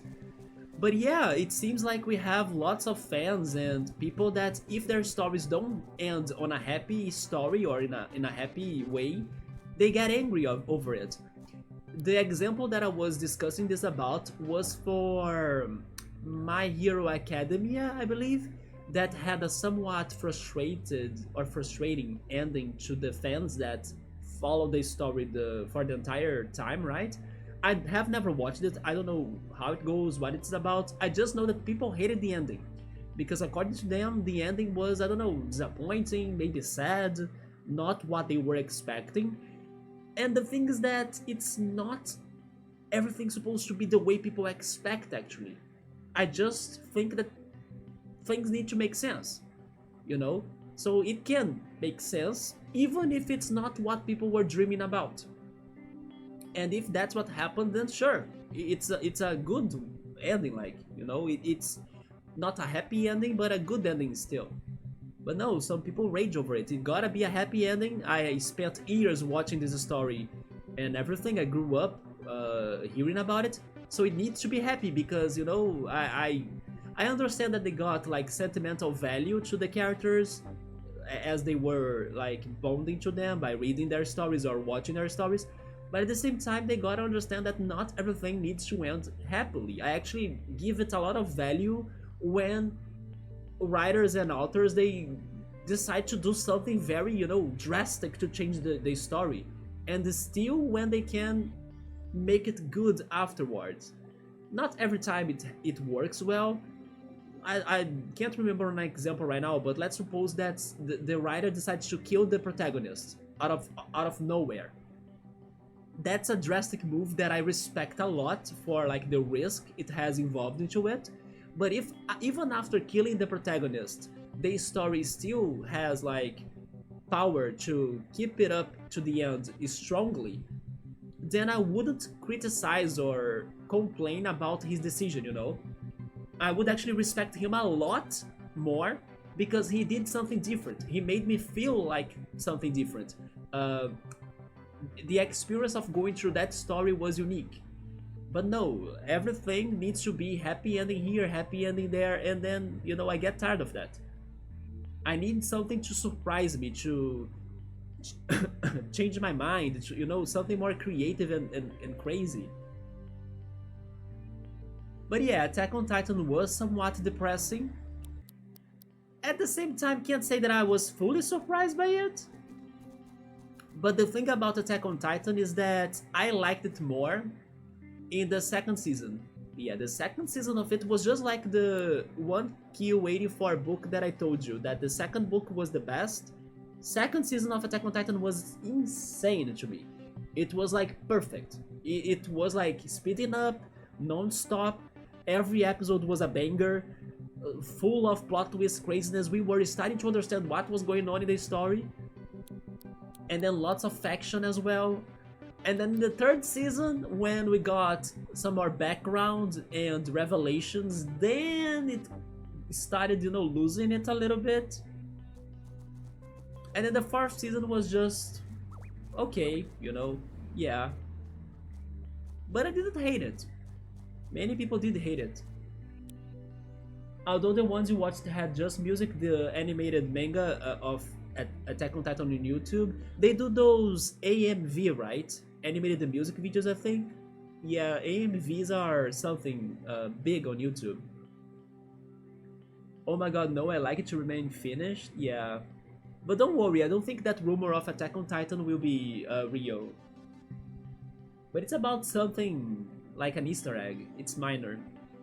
I really hoped for Eren to be happy, but it wouldn't make sense. I honestly don't know how to say this to you, but I also don't want to spoil Attack on Titan that much. But I don't know why I'm thinking this right now, but don't you think that the way it happened without saying what did happen, in a way, gave him the peace he needed in his life? That's what I think. So even the ending of it or something, I still think it gave him, you know, it made sense like we were saying, but also I don't think it's fully sad at the same time, because it's hard to say it without spoiling it, right? But don't you think he kinda went too far with things and then maybe he lost himself a little? So he needed something to bring him back, you know, to who he was. And then I think the ending could be the way to do that. You gotta think about it. Yeah, I'm not, actually now realizing that too as we were talking. But yeah, I kind of think that he really lost it, you know. Oh, we are back to the Marshes. Wait a minute, have I actually still not done with that? I think I haven't done that Landkeepers Association, right? Let me warp up here. Yes. Does this island have an underground railway network? I'm guessing that this has been here for a while. I still don't understand how they have this whole system of trains underground. But then, Mormons, do you have a favorite anime? Is it Attack on Titan? My favorite anime is probably Saint Seiya though, but I wouldn't recommend it because it hasn't aged well. It's just because it's like part of my childhood and things. But my most recent favorite anime, and this one I recommended to lots of people on the channel when it was being aired, and I was so happy that some of them were able to catch it while we were getting the weekly episodes, so we could discuss the episodes every week basically, and being mind blown and all feeling all crazy for it every week. It was such a good experience to follow that anime. I'm talking about Summertime Render. Have you heard of it? It sadly did not get the recognition or popularity it deserved. Thanks to like Disney Plus choice, because Disney Plus bought the rights to have it, this anime, but sadly they didn't release it in the America or like in other countries besides Japan, when they could have like released it together with the Japanese releases, right? So basically it didn't get very commented by the time it was out in Japan. Only those that knew about it could be watching it on fan sub sites. But man, what a good anime, Jesus. It was like wild. From episode 1 to the last episode. Seriously, like, the less you know about Summertime Render, the better. Like, don't do just like what my friend did to me. This is what my friend did to me. I'm going to teach you the recipe to watch that. Please listen carefully and do it. Even before maybe burning the movie I recommended you. Yeah, really go for this. And I hope you won't regret, because everybody that I recommend that anime liked it a lot. Everybody. Not a single person said it was bad. But anyway, my friend, when I was recommended it, he told me the following. Hey, there is this anime that started great. It's very mysterious. I don't know what's happening, but it's kind of intriguing and everything. And watch it without seeing anything out there. Like, trust my recommendation. So I want you, Mormons, to trust my recommendation. Don't look for anything. Don't see images. Don't see anything. Like, nothing. Just watch the first episode. The first episode will be enough to convince you to keep on going. But he told me the following. As it is like a mystery story, turn off the lights of your room. Like, be at a silent place. Like, make your room silent as possible. Lay on your bed and watch that in the dark. Bro, I was like super into the story in the first episodes. I was like, dude, I can't wait to see more. Like, what's going to happen? What is this? You know, it's such a crazy, wild ride of things.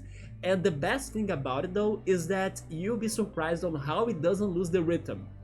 Because normally enemies that go, like, crazily fast, they, at some point, they find, like, an obstacle that will, you know, drop the speed of it, the excitement of it. Nope. Summertime Render will... It goes like from start to finish at high speed sonic velocity, accelerating and going all crazy and wild with plot twists and things, and you know, it's insanity. It's crazy, and it's so good to theorize about it as you watch it. Sadly, you have already all of the episodes out there, so you may not be able to, like, you know, oh yeah, I need to wait until next week to watch another one. Maybe not. You can watch everything in a binge. But it was so fun to theorize about what was going on, because it is one of those smarty shows. I love them, by the way.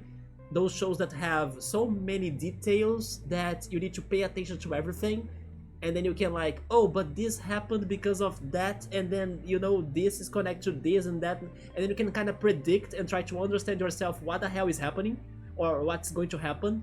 And me and my friend, we were doing that every week. Like, yeah, now I think this is what's going to happen, and then that character, and then this one. We were so happy that we actually got to some answers right by the end of it. We were able to, like, oh yeah, I remember that we didn't understand at first, and then... Anyway, it was such a joyful and amazing experience. Yeah. What is it about? All I will tell you that is the beginning, right? But it's way more than that. Believe me, it's way more than that. You're going to be mind blown by it. But it starts with this one character, the main character, going back to this island where he grew up, but then he moved, but then he returned there because his childhood friend has passed away. And then the story starts with this mystery of, like, what made this childhood friend of his to pass away. Yeah, it was very recent. And the best about it was that in the season it was out, they decided to go like the 2 seasons, you know, in sequence. So while some other shows like Spy Family and some other shows, they were interrupted after the first season ends, they had like a 1-month break to like the change of seasons between the animes that were released. And Summertime Render was like already back. Like, it got 1 month of rest, and then we were already at season 2. And then it's complete now. It's up to 25 episodes. It's not more and not less. The story was fully done. It also finished the manga, and it's so amazing. And I also love the first ending. Yeah, the first ending track. I love that track a lot. I never could skip it. Every time the episode was over, I had to watch it and listen to that song again. And then I even added it to my Spotify list, yes. But it's about that, but believe me, it goes way more than that. You're going to be very surprised. And do it the way I told you if possible. Turn off the lights, enjoy that one delicious, mysterious story that you're going to jump in. The animation is very good too.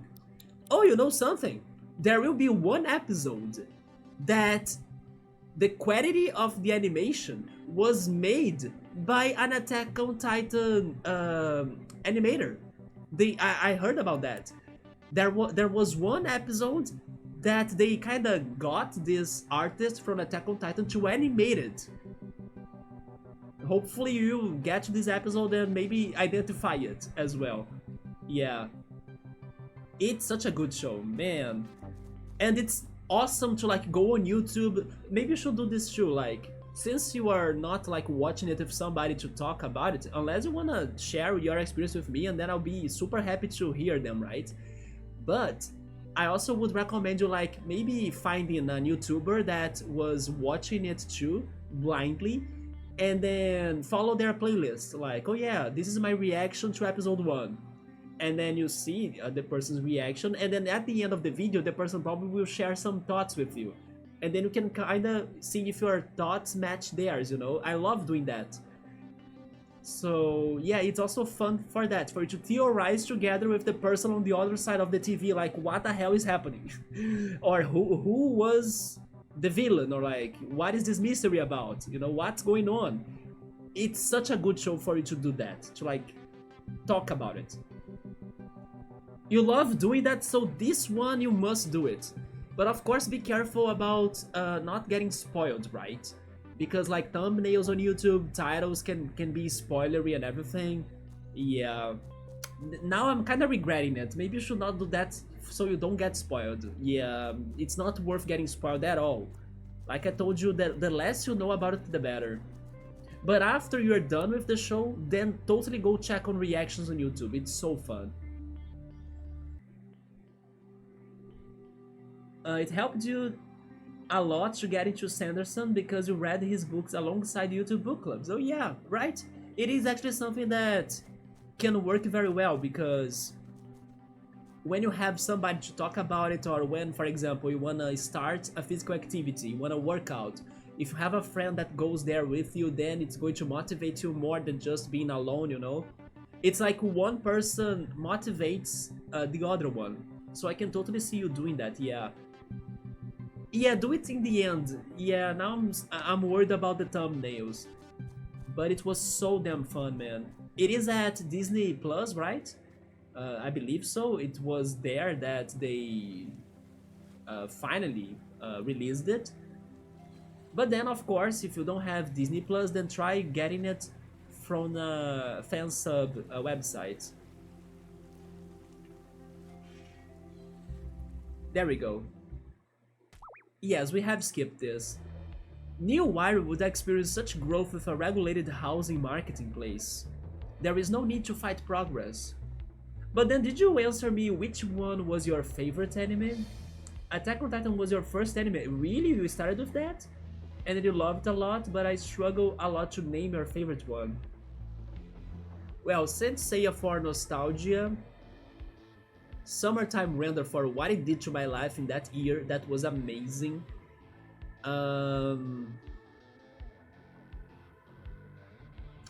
You know what? It's hard to really get to favorites, right? There are some that I really like, but at the same time, it's weird, you know? I can kind of point out very good animes, but I also feel afraid or scared to say that they are my favorites. But for example, I really liked Inuyasha, even though Inuyasha is very long, it's a very long story, but it was very entertaining to me. I also really like the first season of Basilisk. It was such a good show, but the first season, the second one, I haven't watched it and everyone says it's trash. Then... I mean, some other childhood shows as well, like the first season of Digimon, and then the first season of Pokemon as well was super nostalgic. Cardcaptor Sakura. Cardcaptor Sakura has such a good, wholesome vibe as well, it's so good. Then Yu Yu Hakusho is another great one too. The first and original Dragon Ball, not the Dragon Ball Z, but the little Goku, you know? I love his original story, like the beginning of everything. Dragon Ball Z is good too, but I prefer just the first part of it, like when Goku was still a kid. We are fought in a king grave. Oh, and a Ski Empire. King Grave, huh? Earth and Beast. Let's go with Shooting Star. Earth is bad against me, so let's bring our beast, the Riptera. Yeah, the thumbnails are criminal sometimes, right? And the titles too. It got spoiled so hard for recommended videos. Yes, not only on animes but also in games too, right? You need to be careful in gaming too. I hate that when people go so crazy on thumbnails. There are some people that are fantastic about like their opinions, their debates, their discussions on animes, games and everything and movies, but they go for horrible thumbnails. So I kind of felt like, no, I can't follow you anymore because I don't want to get spoiled in the things I haven't watched yet. So it does make me sad when they do it. Oh yeah, Avatar, good call. I don't think Avatar is necessarily like an anime, right? Because of people go very strict to the definition of anime. It's an animation then, but Avatar is fantastic, yeah. We got confused, is this the first time? Confused characters may use the wrong move or target the wrong character. Only now we got confused in the game? At episode 13? Jesus. But yeah, Avatar is amazing. Especially I would say the Aang story, right? I don't know if I have watched the Korra story too. And then a Queenix. Oh yes, I wanted to catch this Queenix when I fought the Alice Archangel last episode. But I ended up dying, or killing it, right? I ended up killing it. By accident. Hopefully we can find another one eventually. Let's go for Smack. And Bite.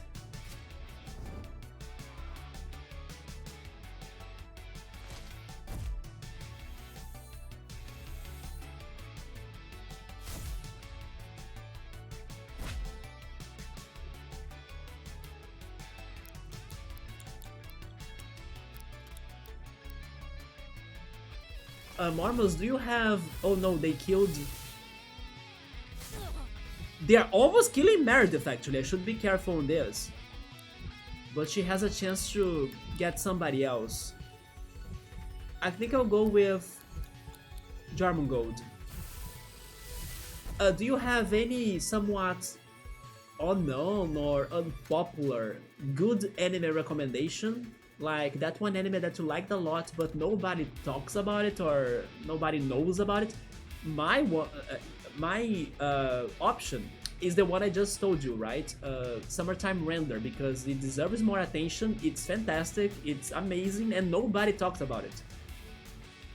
Yeah, give me one, let's say, unique and not popular recommendation, but of course, of a good one. That you really enjoyed watching it. Who knows, maybe I have even heard of it. I doubt it though, but... That could be maybe your favorite. Yeah, Avatar is fantastic. The character development in that show is great, right? Did you watch the Netflix live action? I think there were things in there that I didn't like, but overall, yeah, there was something there that I didn't like. I can't remember what was it. The quality of the animations were great, like for the visual effects. But I forgot what I didn't like. Erased? I did watch Erased, yeah. I don't know if it counts as obscure. A little bit. I don't see many people talking about it. And they killed Meredith. Would they be able to kill my Rentasm? I don't think so, right?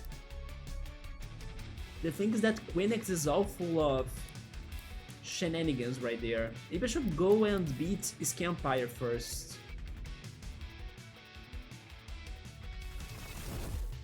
Oh my god! Oh, it's because... I get it now. It's because Queenix was under Gambit, right? So it buffed her defense. and her attacks. Although after the status effect was over, she dies. It was the Gambit that made her so OP.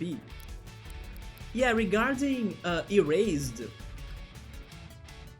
I thought it was just okay to me, to be honest. Yeah. You know what I need to watch though? I need to watch ReZero. Yeah, and that was actually the anime that I was trying to remember when I talked to my friend earlier today when I met him about upcoming animes that I heard that will be released. There will be something ReZero related that's coming up, and I forgot about it. Yeah, I need to watch ReZero even though I know some things, like maybe the main character of it is kind of dumb, like he makes bad decisions or bad choices, but I still wanna watch it for like feeling curious about it. But yeah, Erased, I don't know, it didn't get me that much. How did you feel about it? Did you actually get emotional on it? Because it is a drama story, right? It's very powerful, but I don't know, it didn't get me that much. You stay away from live actions generally. You're not losing that much, right? But the One Piece one was really good. Yeah, people did say, oh no, a Rip Terra next? People did say they did a good job.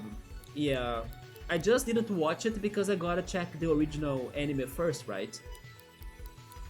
By the way, speaking of which, or maybe not necessarily, but it has something to do about the One Piece live action.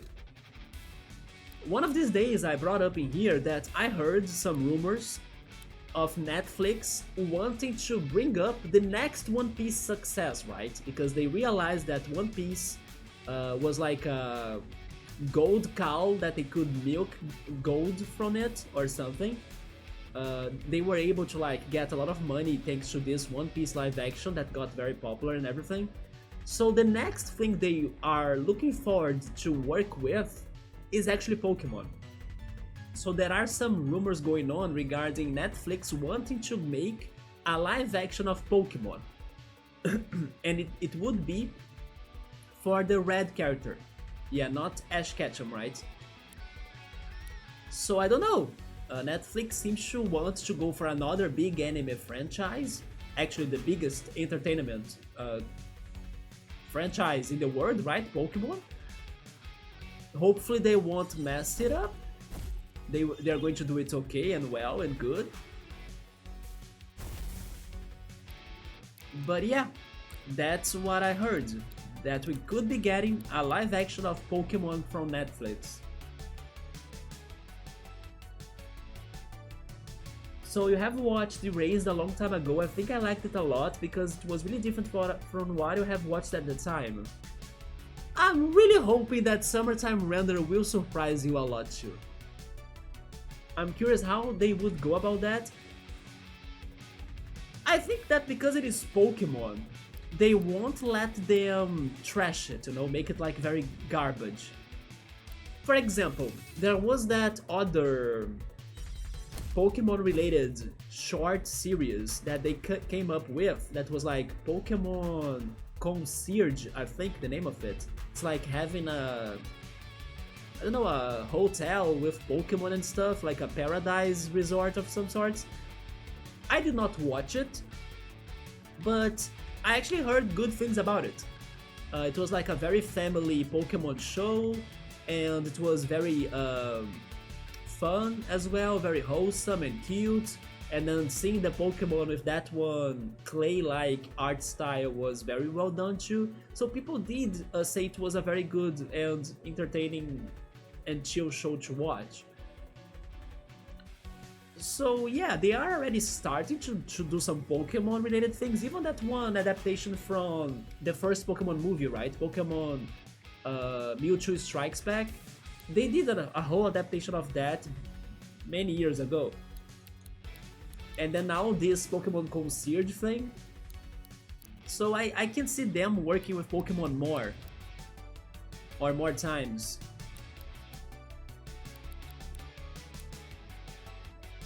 A plastic knife. Yeah, that's going to drain me, right? Come on, I couldn't miss in there. But then switching is also very risky. I will try healing again. Oh! Or I can try going for a respool. But then the plastic knife is also going to hurt my Rantasm a lot.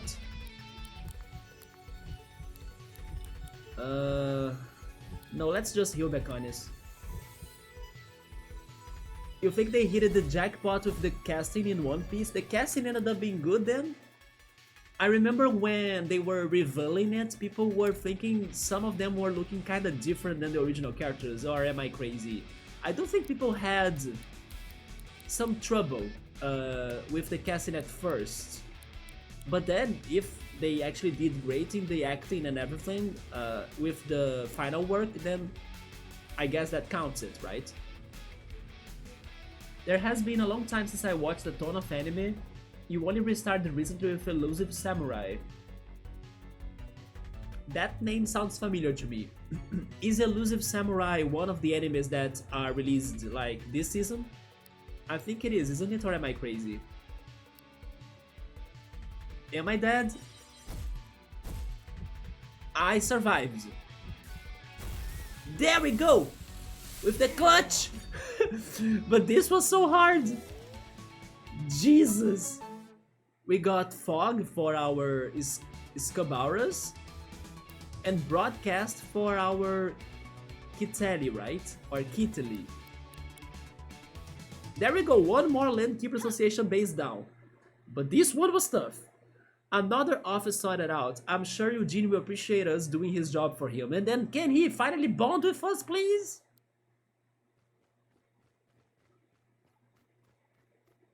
Because Eugene, come on. But now I definitely need to heal. What's in here? A fuse material, thank you so much. At least, look at that graphic right there, that graph, right? At least they are optimistic, right? I don't agree with their visions and, you know, ambitions, but I gotta give that to them. They are optimistic. So, it's not an anime, but a movie. Elusive Samurai is a movie? I think you probably have seen it. Actually, no. Oh, never mind, it's called Redline. And you love it a lot? Redline? Let me Google it too, Redline. I actually think I haven't watched that. It is an animation movie?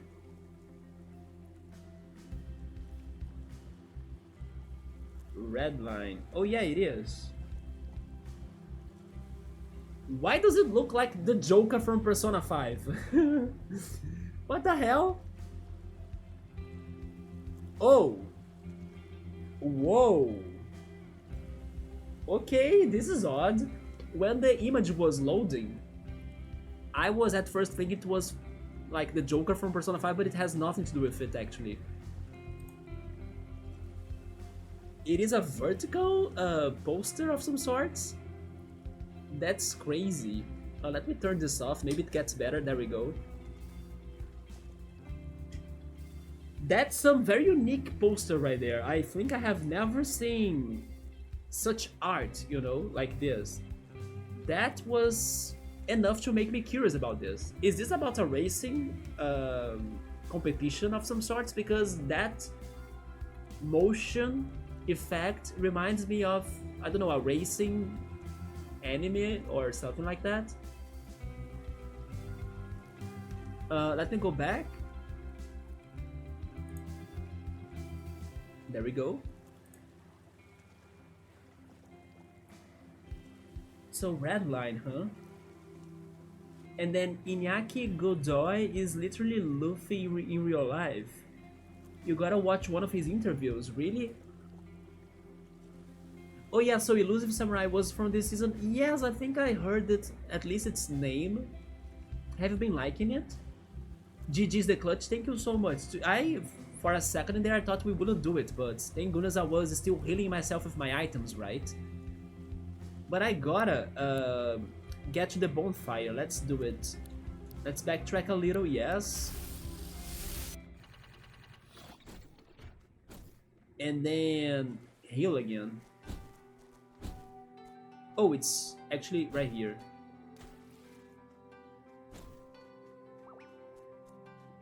You see why I actually skipped that fight the first time I saw the Landkeepers Association, because it would be this brutal.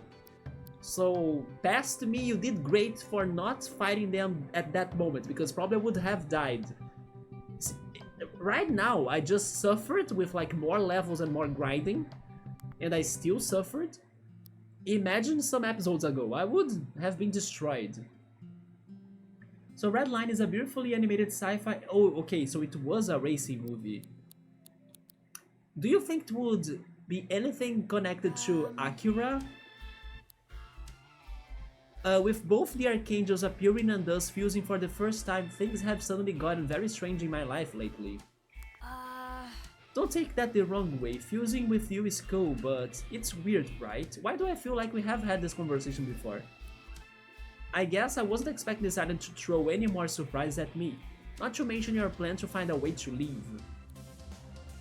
It's been so long since I arrived here, I have barely thought about going back. I guess I was never that close to anyone back home to begin with. I don't like most people. I think that's why I like distracting myself.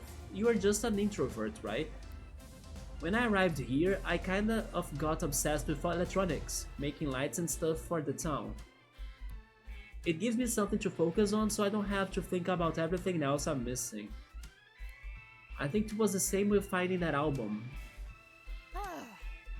Sorry for being sorry for being me, I guess. Don't worry about it at all. Venton is cool as well. Thanks. For a second I sounded like Caliph there, but... there is nothing wrong about sounding like Caliph though. Do you know what I mean? She always acts like she's got something to apologize for. That's enough sincerity. Come on, let's finish up here. Oh! Look at that! Eugene! Eugene! You can now use fusion power when fused with Merit. If I started this stream saying like, we gotta start bonding with Eugene. Who bonds with us? Not Eugene! As expected, right? Why do I even believe? We don't... Okay, now I'm coming up with more theories.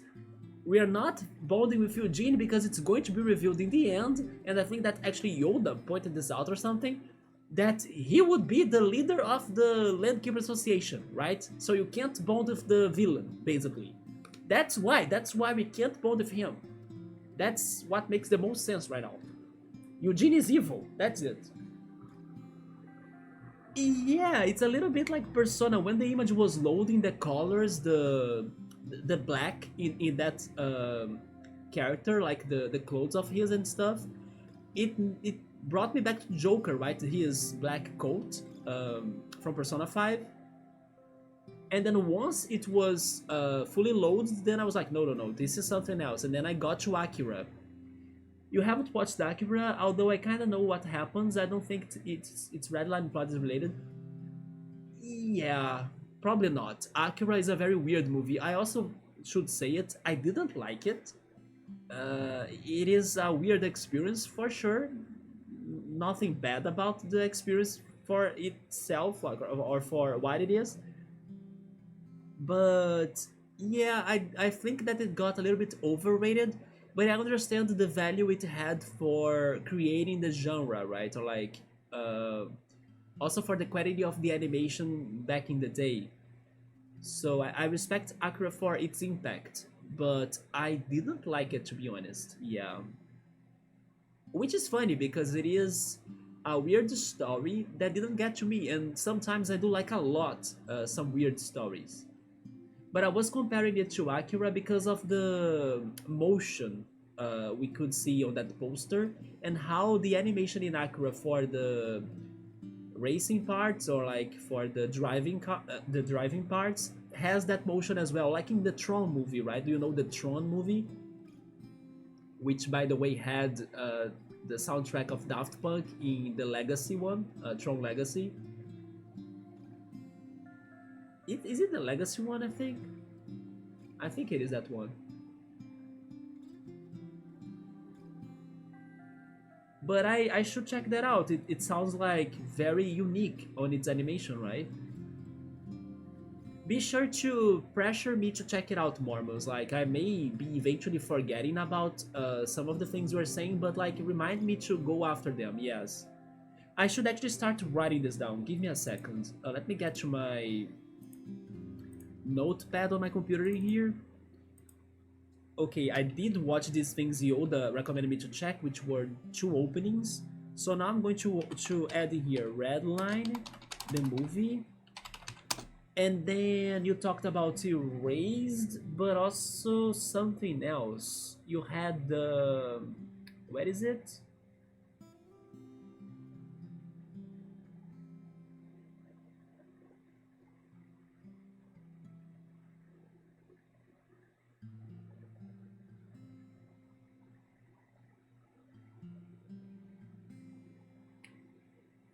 Although the Elusive Samurai hasn't ended, right?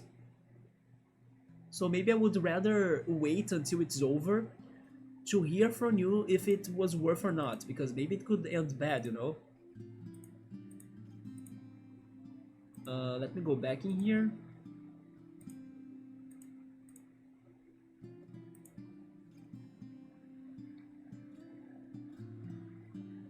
You think that Red Line has one of the most impressive animations we have ever seen? Have you ever watched the Studio Ghibli movies? Studio Ghibli is amazing regarding their animation. My favorite Studio Ghibli movie gotta be Kiki's Delivery Service. Yeah, that's a movie that I should rewatch, by the way. That movie hits me hard, really hard. And then my second favorite is Whispers of the Heart. It's a very wholesome story. It made me feel so great when I watched that. Also, hey Yoda, what's up, man? So Elusive Samurai is based on historical figures, so already knows the ending. Did we talk about it, by the way? I don't know why it sounds familiar to me. Maybe we did talk about it before, right? And then I don't remember it. It did sound very familiar to me. Oh yeah, really recently, by the way, I watched House Moving Castle and Spirited Away. Yeah, those are 2 of like the most popular, right, of Studio Ghibli animations, together with My Neighbor Totoro and also Princess Mononoke, right? I like them too, but their plots didn't hit me as hard as the 2 I told you. And that's fine. Like, each movie, since they have so many as well, will hit people differently. So the stories that hit me the hardest were Kiki's Delivery Service and also Whispers of the Heart, yeah. One of your favorite songs is actually called Mimi's Delivery Service. You must, yes, you must give the movie a watch. It's super chill and beautiful, but still with like life messages and some sadness to it as well, you know? Oh, we can evolve Kitali? Okay. It's an LCD screen or something? It's a smart TV with USB cables? Your Videodrome tape became Cat 5? Cat 5? Is this X5's shenanigans? Or like, is this connected to him? Why is it called Cat 5? Cat 5? There is a reference here that I'm not getting. Did anybody get this reference? What 5 has to do with, I don't know, electronics, TVs? No, me neither. Cat 5? The cat is obvious, but then the 5? I don't know. But then Mimi's Delivery Service, which genre is that song then? Is it like a rock song? Whilst its face may resemble a plasma screen display, Cat 5 appears to have no difficulty in seeing. Since it lacks a mouth, it draws static electricity out of the atmosphere with its twin cable tails in order to power itself. Huh. Interesting. But there we go.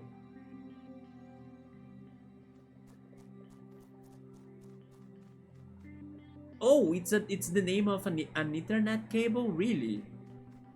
Yeah, I knew there was a reference in there that I wouldn't get it right. Now it makes complete sense. Hey Mode, what's up, man? I'm doing okay. I'm happy that I could finish the changes on the channel art, right? As you can see right now. Hopefully you and Yoda and the others will like it. But I gotta also say that my neck is kinda bad again thanks to some anxiety that I don't know why it's happening. Not too bad as before, like some weeks ago. I'm still sleeping and being able to rest, thank goodness. But it's uncomfortable, so the neck is still bugging me a little, you know? Yo, fancy, did you like it, man? Reminds a little bit Nintendo style, okay. It looks clean, fresh, that's the goal, right? That's the objective, and also kind of more modern looking.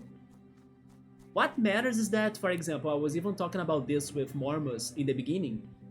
By the way, you guys missed the beginning, right? That I was muted. I was so like not ready for like the changes I did on my setup in here. I was talking about the changes I did and everything. I was muted, and then thank goodness Mormos saved me, and then I could unmute myself. But yeah, like I was telling him in the beginning, I was a little bit worried of like the motions of the backgrounds in here being annoying or I don't know, something bad. I remember that I did one day a spoiler of like the chat, but then I changed it all again, as you can see. Now it has a somewhat cleaning up animation to get new references in. Also, by the way, Yoda, there is an Easter egg in there, which was an idea from yours. So I can't wait to know from you if you get the Easter egg that's in there, right? Which was a great idea, by the way. There is an Easter egg going on that chat down there with you guys, right? So you gotta figure that out. But yeah, hopefully it's comfortable for the eyes. Mormos thought it was comfortable. To me, it was comfortable too. So in case there is somebody that kind of feels uncomfortable, then let me know so I can try to change something, right? The new profile pics, yes, everything has changed, man. The alerts are new. The channel panels, finally, the banners, the description, it's updated and finished. We got new subscriber badges too, up to 8 years of subscription. That's crazy, but Twitch updated that and I didn't know it. But then I found it and then I did new urns to complete all of the slots. We got 2 new stickers for the subscribers, not really the subscribers, but for anybody, right? To unlock them, but then once they are unlocked, they will be free for the subscribers to use. And there is also a new link, right? Let me show you the new link to you. I still don't have him as an emote because I don't have free slots, but as soon as I get new slots, he's going to turn into an emote as well.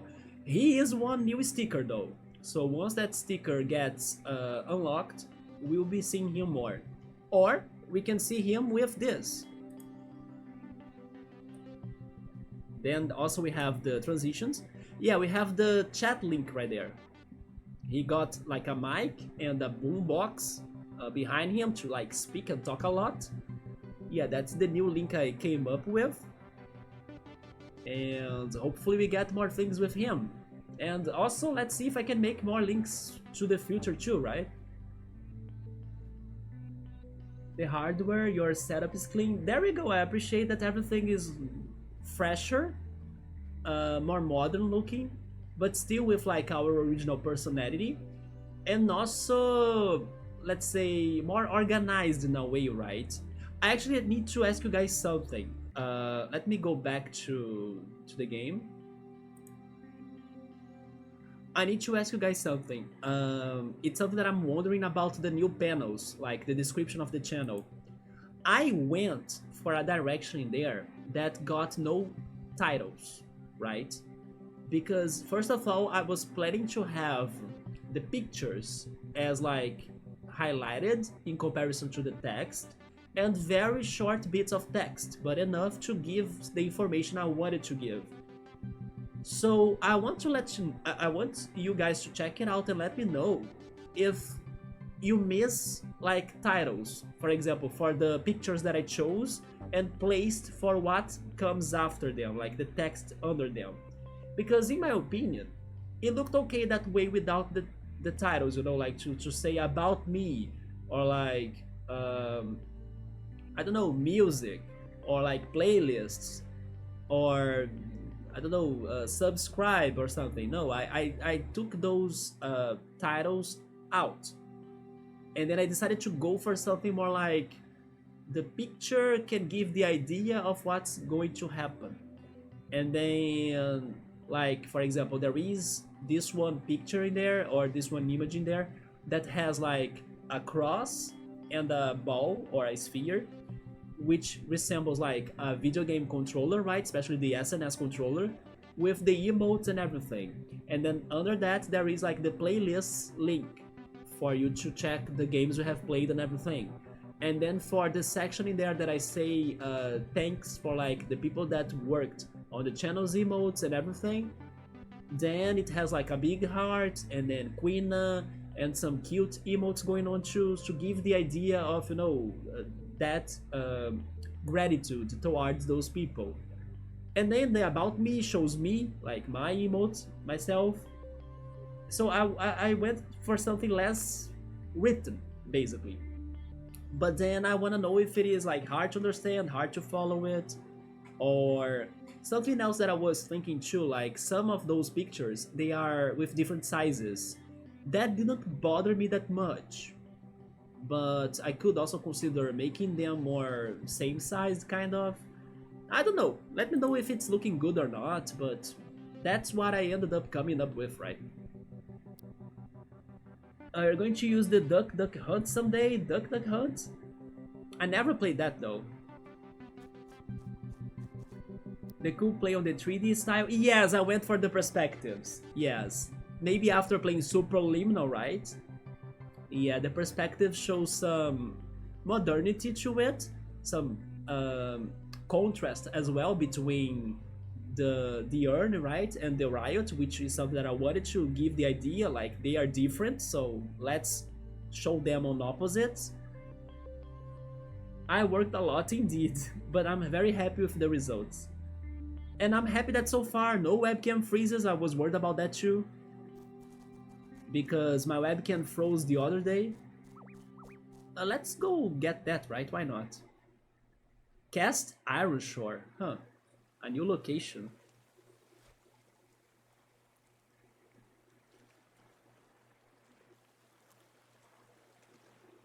I worked a lot to mode, but hopefully after all of those changes, I won't need to work this much for some time, right?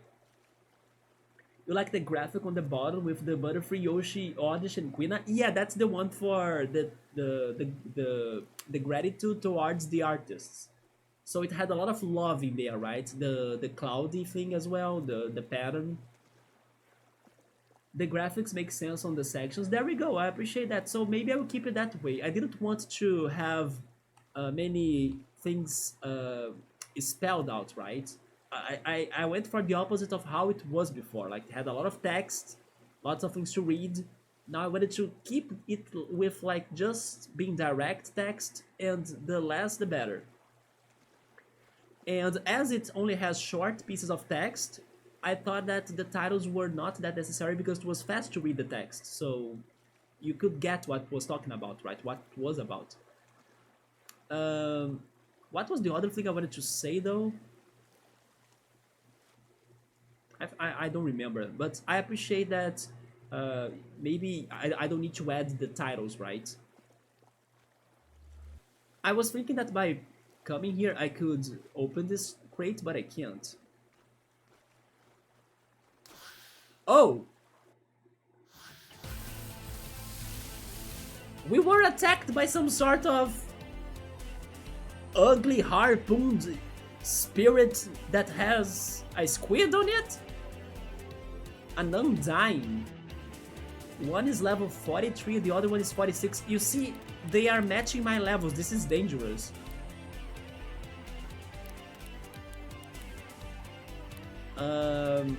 Electricity for sure, right? But maybe building walls could be good too. But let's attack first. Let's get rid of one, and then we go for the other.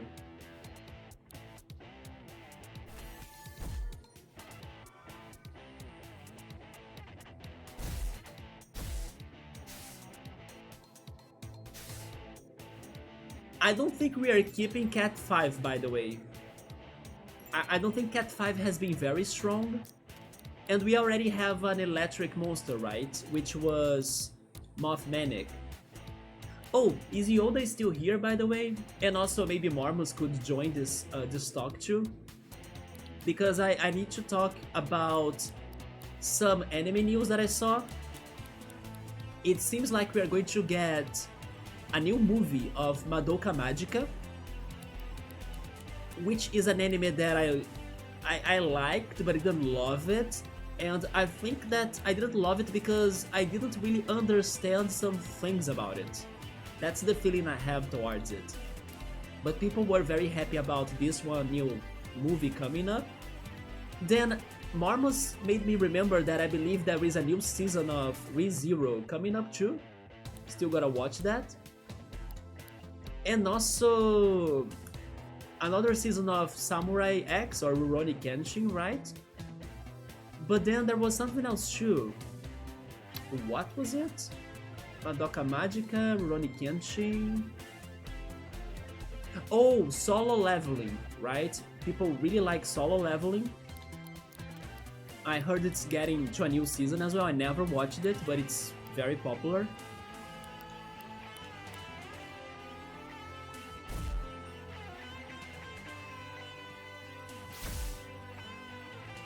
You loved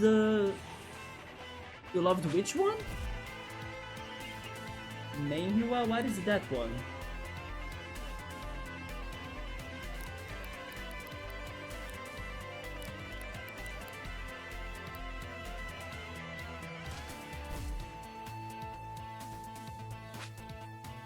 Oh, okay, it's the name for the Korean manga. You're talking about Solo Leveling then, right? Okay, Manhwa. I'm not sure how to pronounce it though.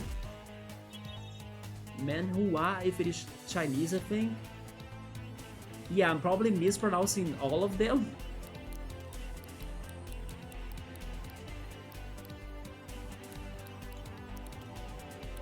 But have you checked the anime too, Marmos? Or have you just read the manga? Hey, Bookmark, what's up?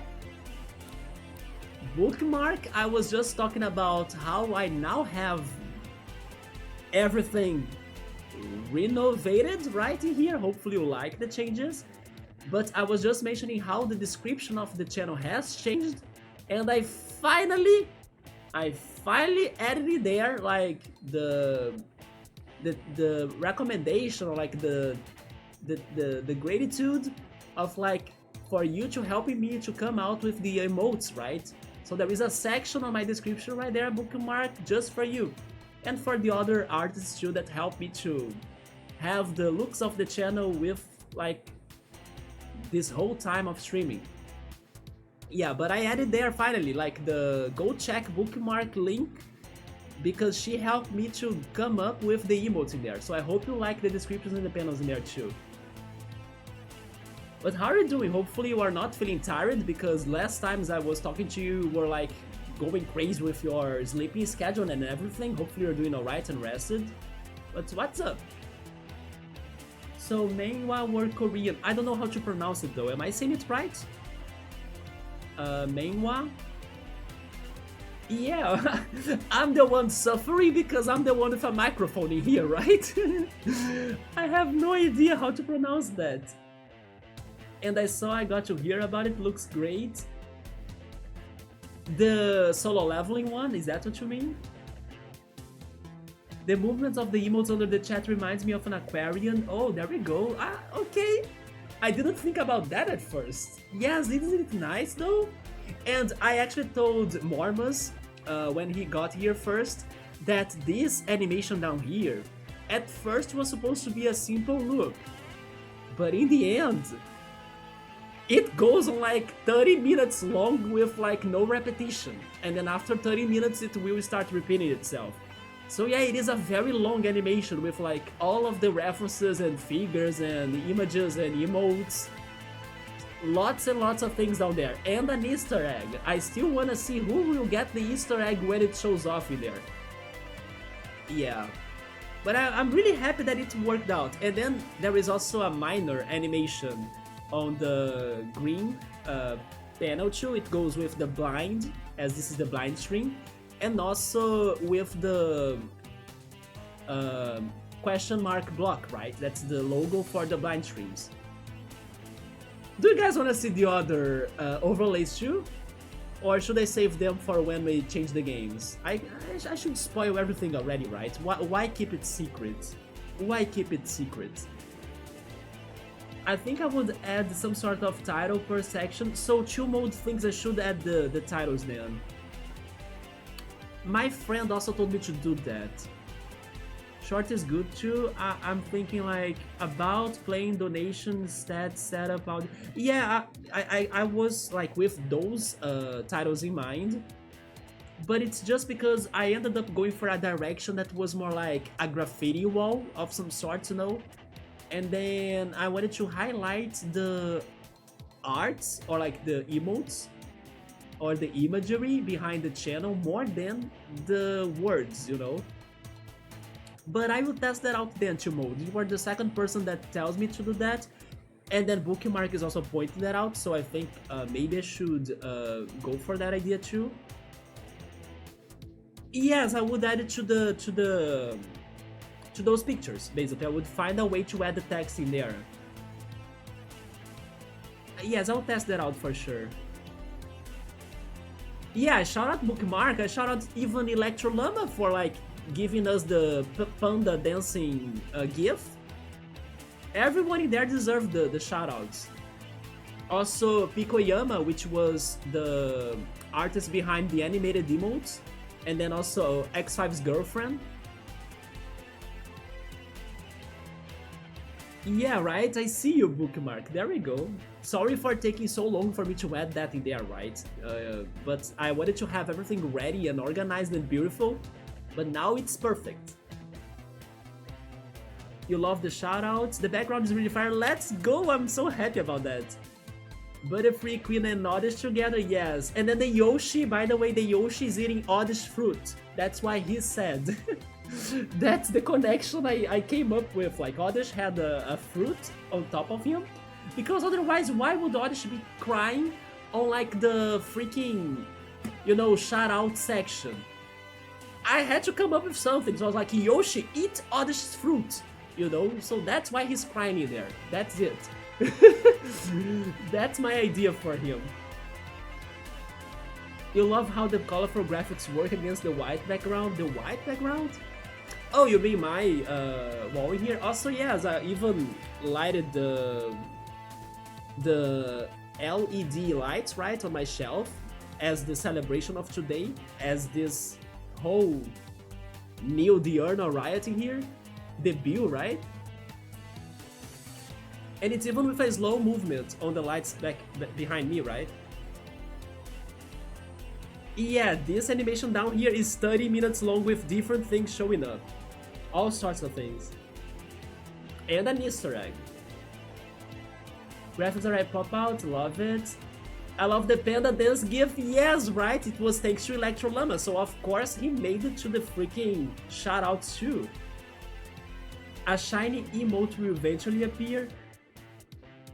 Not saying anything, you guys gotta find it yourselves.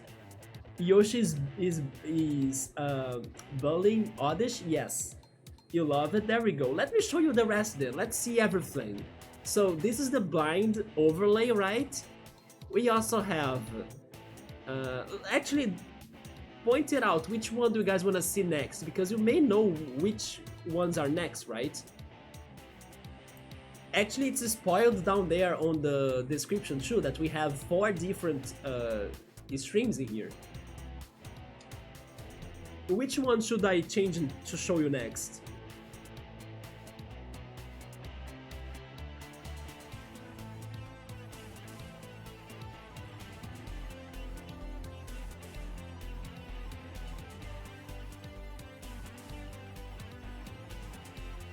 Nobody?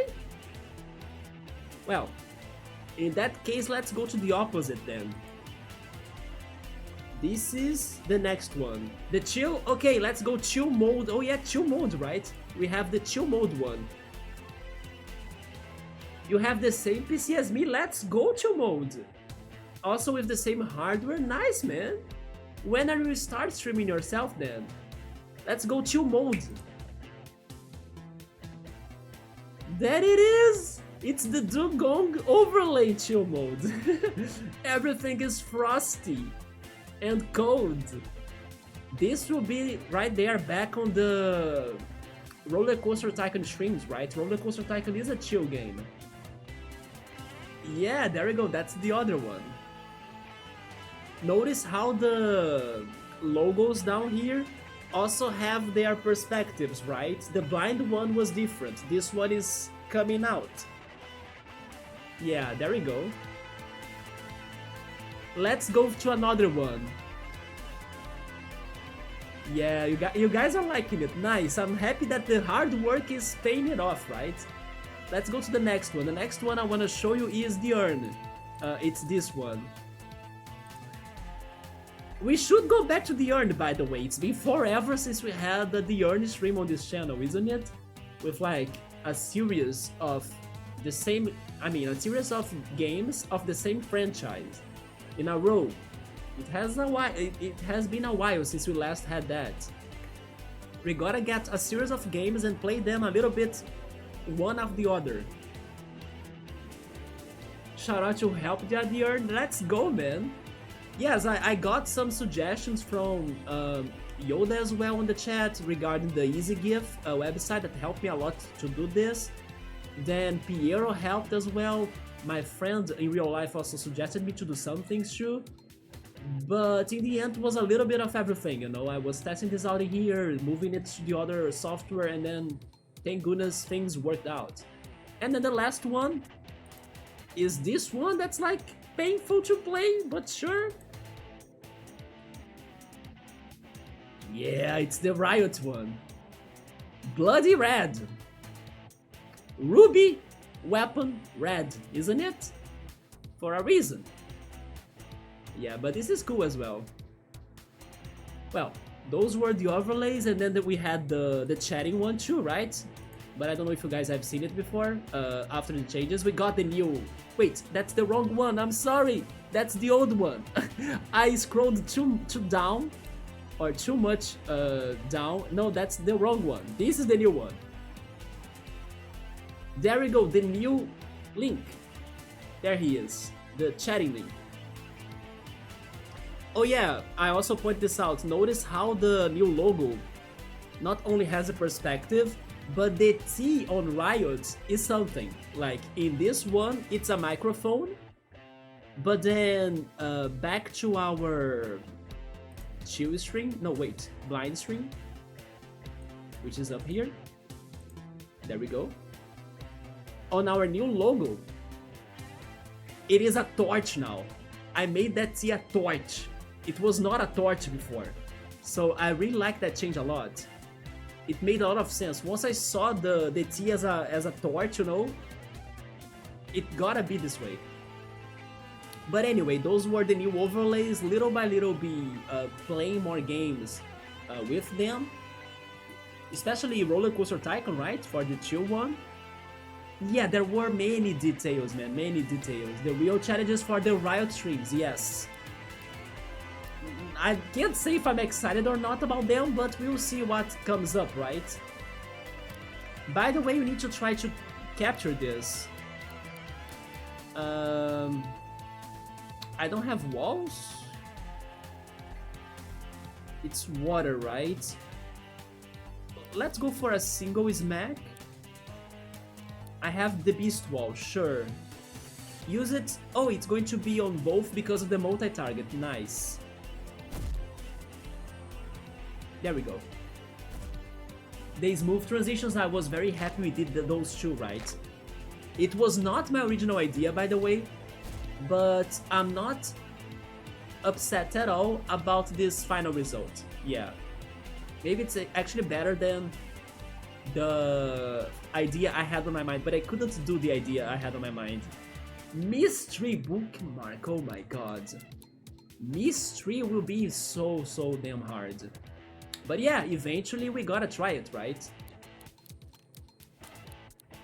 Riven was so... Riven had the hardest puzzle I solved in the game, I think. While the hardest side quest was in Final Fantasy VIII, the Obel Lake. Obel Lake was just pain. Let's do another smack, and then Beast Wall on our... Oh, Rentasm has it already, never mind, we can just capture it then. So, Shooting Star. Let's try the basic tape. You just remember our talk? Yeah, right? Because we were talking about Fields of Mysteria, right? The game that friend of yours was playing. 53%? And that game has very cute art. There we go! We got an Undyne. I wonder who would have this as their favorite beast, you know? No judgment. Undyne. Undynes appear like ghostly apparitions rising out of the shallow waters of the cast iron shore to ambush any unlucky soul who approaches them. Legends say they were born from the vengeful spirit of a bride who was murdered and thrown overboard from her lover ship. Wait, what? Legends say that they were born from the vengeful spirit of a bride who was murdered and thrown overboard from her lover ship? What the F?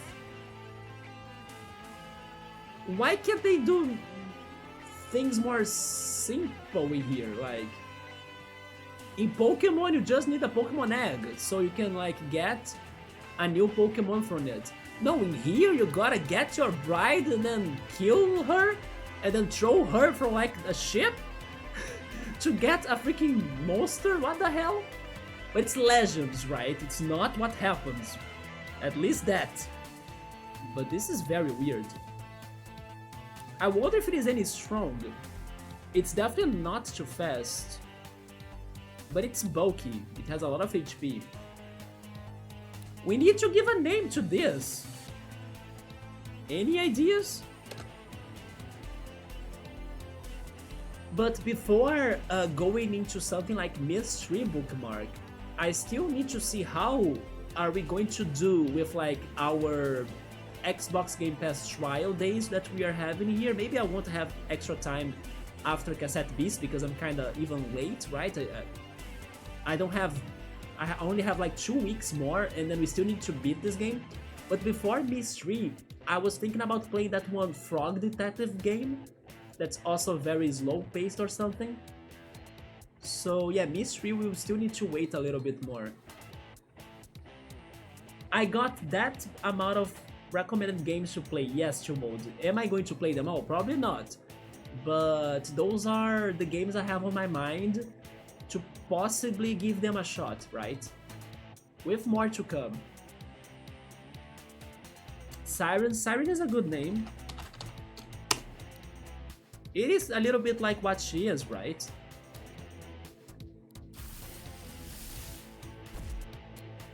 Now let's finish this fight. Oh, we got the bot in here. That bot, by the way, has a very Portuguese, like a Brazilian Portuguese name. Are those bots Brazilian or something? Give me a second. I need to close that. There we go. It even had a picture, like a profile picture. Why does it make me think that those bots are probably hacked accounts from people that existed but they stopped using Twitch or something? Because that was a very like clear name of a person. It had a picture of like the person. It felt like an unused account, you know, that got hacked or something. That's a new theory on me. Or maybe I should say, from me to the bots. That's what I was thinking, right? That name was very like a real person from Brazil, especially. The AI bots are taking over. I think they are hacking original accounts after what just happened. Oh, we are not swimming in here, it's just flooded. What do you guys think? Should we check this Pokemon Ruby and Sapphire reference here? Too much water area? Or should we go south to the marsh? I'm surprised we are not swimming. Yes, okay. Let's check these parts then. The iron madness. If I need any rusty metal, I guess I know exactly where to find it. It has its puzzles in here too.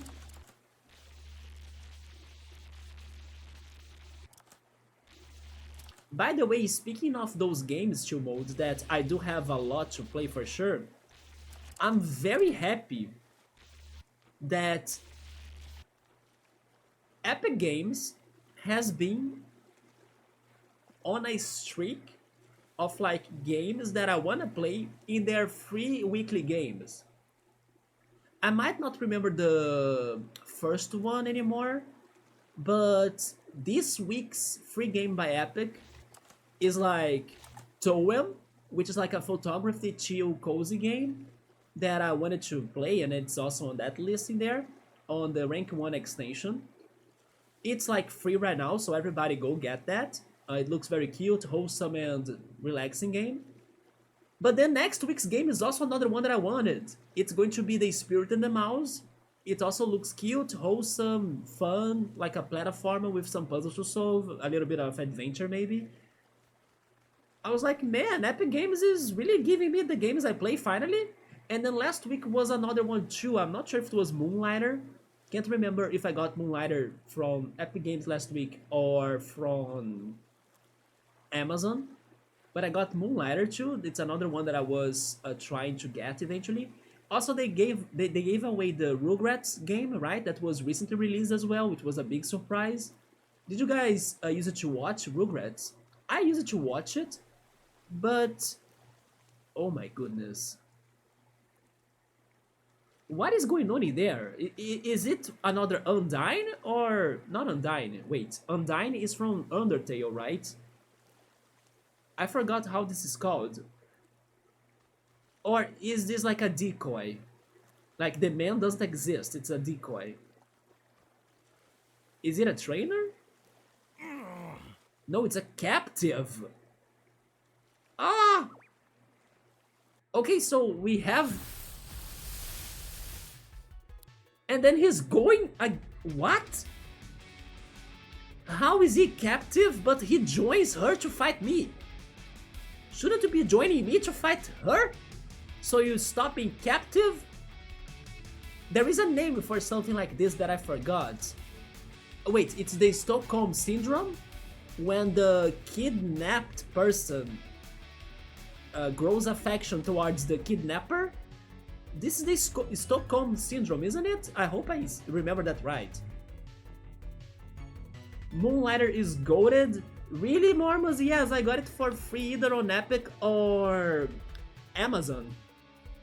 I thought it was a little bit like Zelda, like it has some adventure feels to what I have seen of it. So I was very happy to see that I'm getting good games that I can see myself playing them eventually from Epic, because normally Epic gives away games that I won't play, like horror games, shooter games, strategy games, I don't know, some things like that. But now they are going cozy games whole month. I appreciate that. Let's keep investigating. Yeah, right, Bookmark? You have it on Tinder, like you need a number for WhatsApp, right, to have like a Twitch account to me? And geez, I get scam called all day. I'm getting a lot of scams too. I was even talking about that with my mom. Yeah, here in Brazil, the scammers are calling us every time, you know, posing as they are the bank, and then you had a recent buying or something. It's always scam, so it's been very annoying. Epic Games with their free stuff is a ton. Yeah, normally, like, even if it's not a game to me, I'm happy they are still giving away their weekly games for sure. And then somebody else will be happier with like a game that fits their preferences.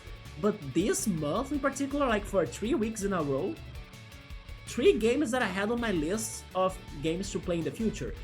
Would I say that any of those were, I don't know, something that I was crazily dying to be playing? No. But I can totally play them as like some games to have a break between some very long or very heavy playthroughs. For example, after we played Digimon World, I definitely had to take a break of that, right? So I played something different, something more casual, something more chill. Yeah, those games that they are giving away are like that. Spirit and the Mouse looks cool. Yeah, it's a very cute game with like platformers and exploration and puzzles. It's simple, but it's, you know, surprisingly good. I heard great things about it. It is the Stockholm Syndrome. Okay, there we go. We need to beat this Stockholm Syndrome then. It's plants and water. They are both weak to... I mean, never mind. It's not weak to Astro, but I resist nature attacks, right? Let's go against Undying first. Catch the Rayquaza? Do you mean the Blossom Mall? Blossom Mall is the evolution of...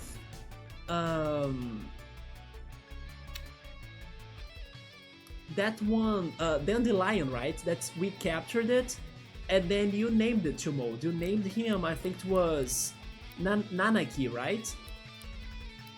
I think it was the reference to Final Fantasy VII. Let's go Electric. What is it? Double Smack? Yeah, he's the evolution of Nanaki. That's how the crews join Luffy. It's the Stockholm Syndrome. Is that it? Luffy has them like... he kidnaps them all? Damn. By the way, it's Luffy, right, to pronounce his name in English? Or would it be Luffy, actually? I think it's Luffy, right? Here in Brazil, we say his name like Luffy, though. I never asked myself how was his name in English, but I'm thinking it's Luffy. Luffy, the Vampire Slayer. Nah, wrong show. We talked about Buffy the other day though, right? Yeah, because I was talking about my sister, how she used to love the Vampire series from the 2000s. Oh yeah, it's because we had a horror movie talk too, right?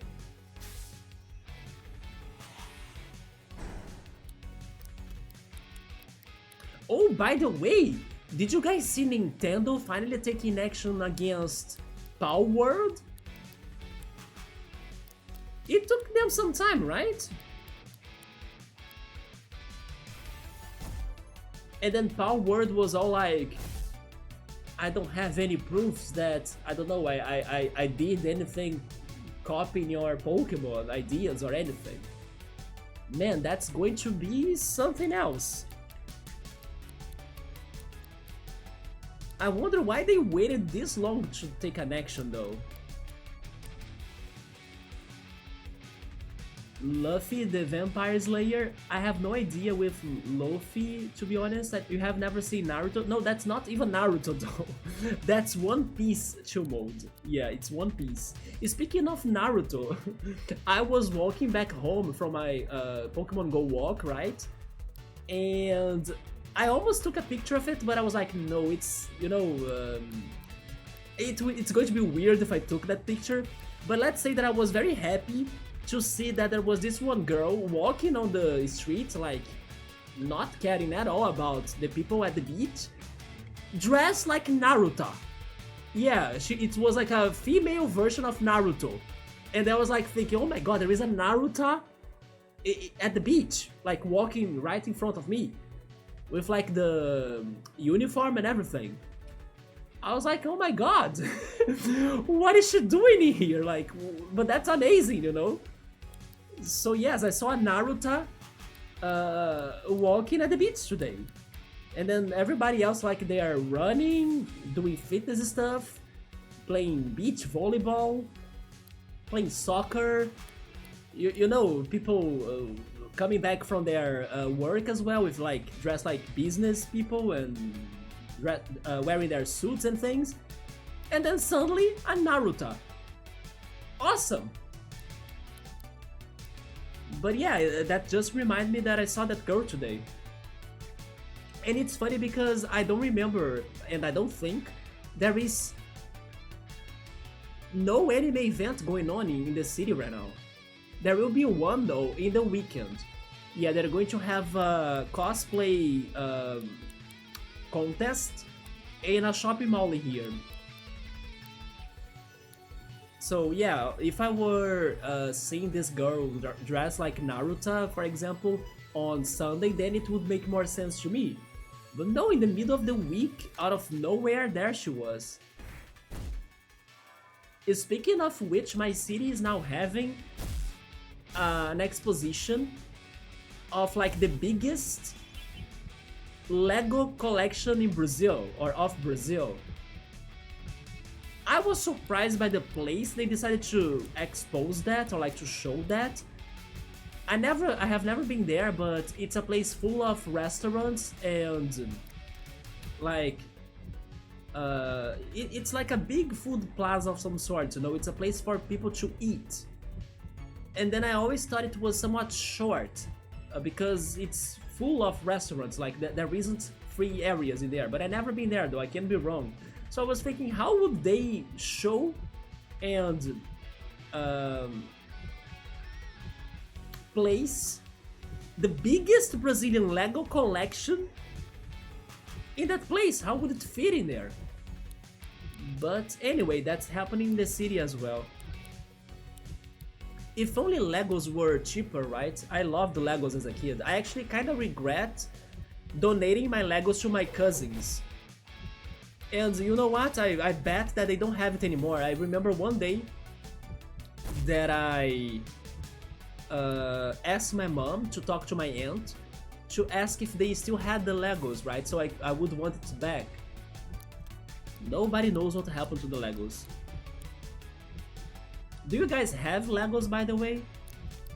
And if you do, do you know which collection they are from, or what are their themes? I remember one day that I bought even a Star Wars Lego, and I'm not a fan of Star Wars. There we go, finally. So, captive person, are you free now? Did we do it? Hey, you scared her off. We were just enjoying each other's company. It wasn't anything weird, I promise. Sorry for intervening, right? What was that about?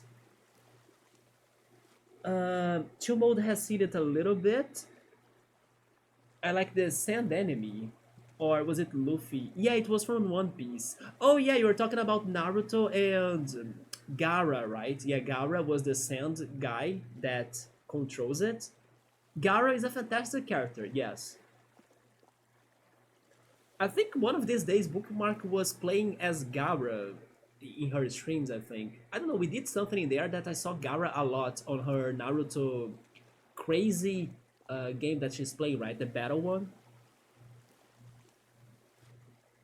Were you playing as him? I think I saw him once. And then thankfully we got that day, remember it, Bookmark? That we got the outfits you wanted with like the demon vibes and aura. I was like, Bookmark, I don't know if it's going to hit it or if it's going to work it, but we went for it, and then in the end it actually got the jackpot. We got, I think, 2 or 3 of the outfits you wanted, right? That was so crazy. Because that game is so rigged. You made me also believe and agree with you that it's so rigged that nothing will work our ways. No, that day was like, holy shit. There we go, finally we are eating, right? One Piece has the bow cut dude with the waves. Isn't that also from Naruto though? Like Rock Lee? I like that ninja clan. I think we're talking about Rock Lee, and then Rock Lee actually fights Gaara, the sand guy. Ask her number?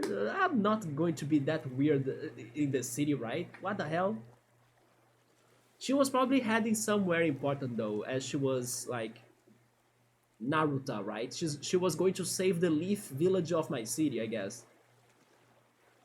Yeah, the biggest Brazilian Lego collection, not the biggest world collection, right? The biggest Brazilian, but it's still probably going to be very big, with like all miniatures of cities and monuments of Brazil. I think. I believe I saw a picture. It had like a Rio de Janeiro Lego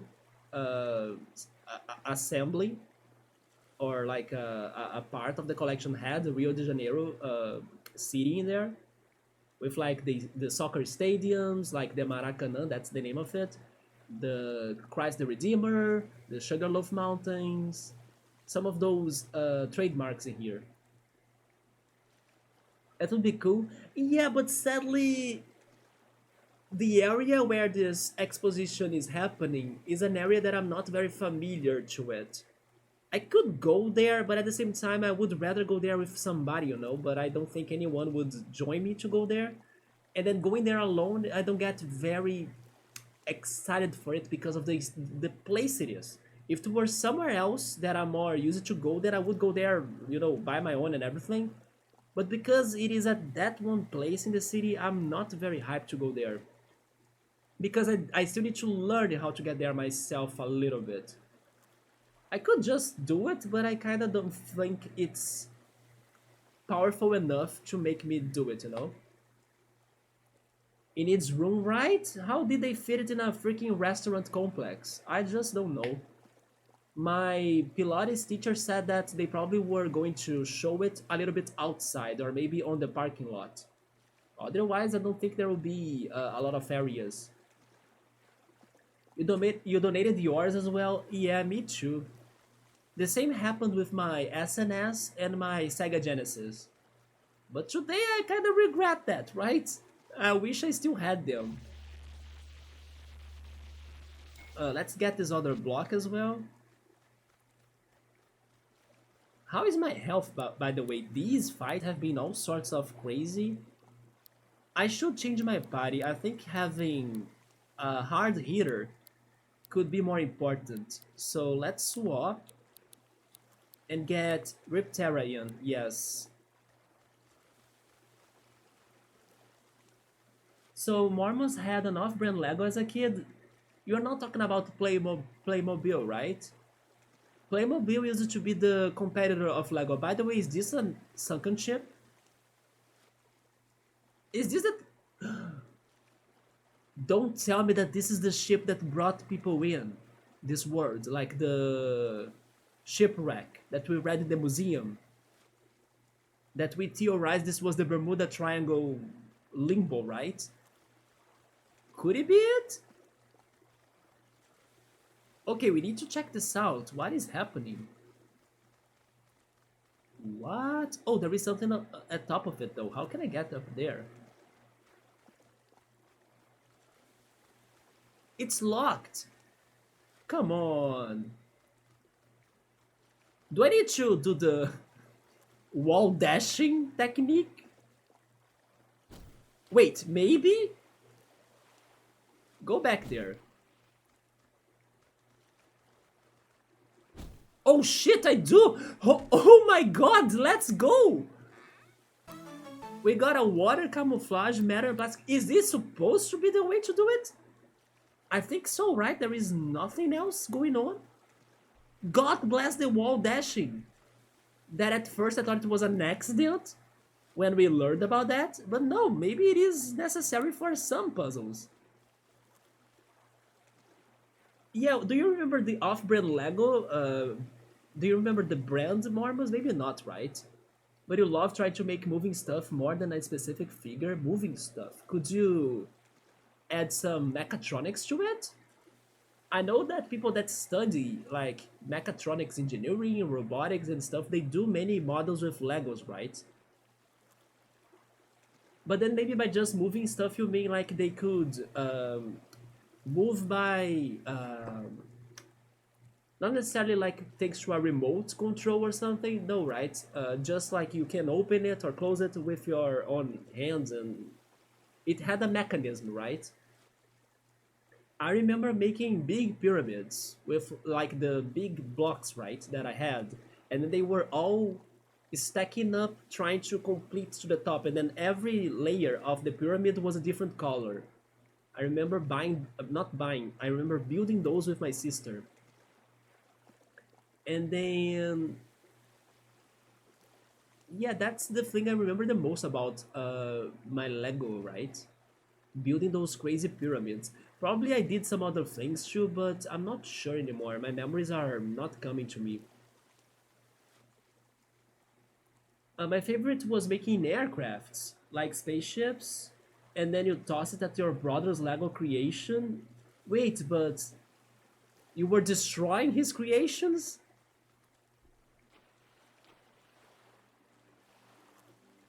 Yeah, we messed with him a little, so with Gara, it was thanks to you encouraged to go for it one last time. I gotta tell you though that I wasn't sure, but at the same time I was like, eventually you need to spend those items to try the gacha, right? So you know what? Let's do it then, right?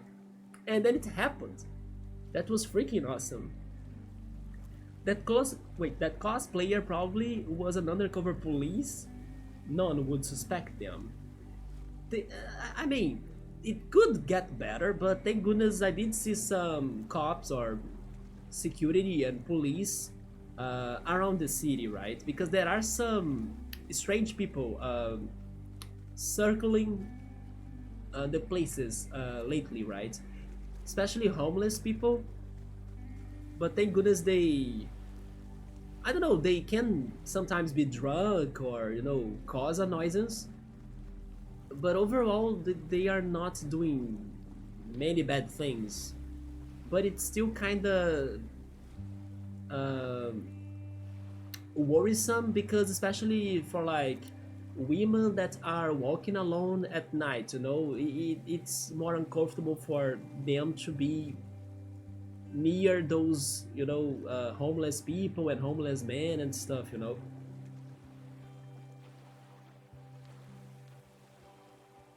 But speaking of the girl that was like dressed like Naruto, my city does have a strong anime community here.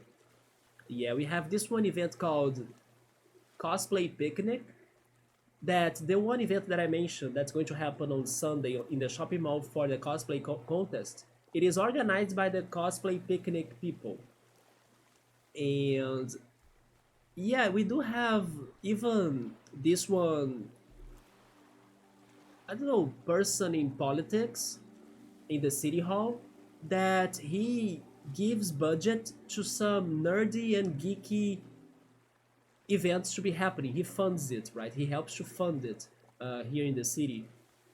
I'm actually waiting for maybe next month for the one that's like the city's most geeky event that happened last year, and then I'm hoping it happens again this year because they kind of promised it last year, and it's very great because it's for free to go. There are cosplay contests as well. There are people playing sword fight with like plastic swords and stuff. There is to be the quad ball, like the Quidditch like game that I played, right? We went there last year too. But the best were the live band presentations that they played all sorts of anime music. Especially this one band called Anime Project. They were the best band in the city for anime songs, for sure.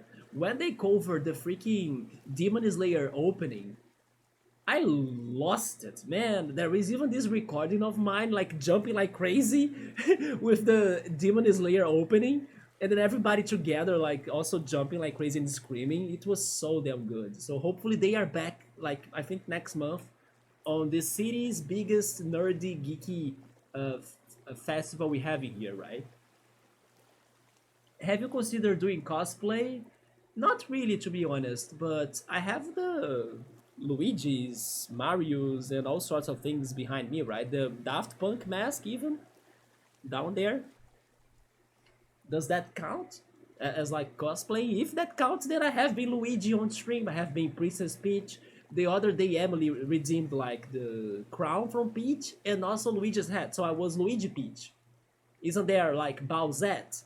I was Luigi Peach, the fusion of Luigi and Peach here live on Twitch, right? If that counts as cosplaying, then I was one. I have been one. This is the Mire Sea. What is going on this island?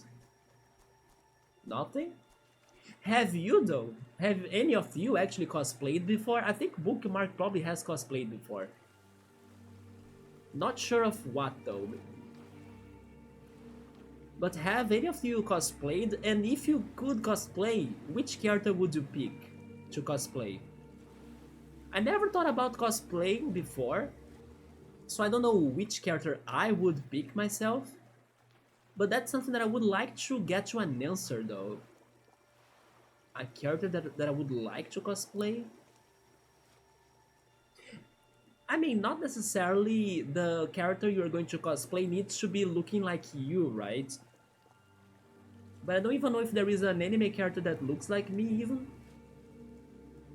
Yeah, I'm not surprised that Bookmark has cosplayed before, right? Bookmark, as the artist you are, you gotta have had cosplayed before.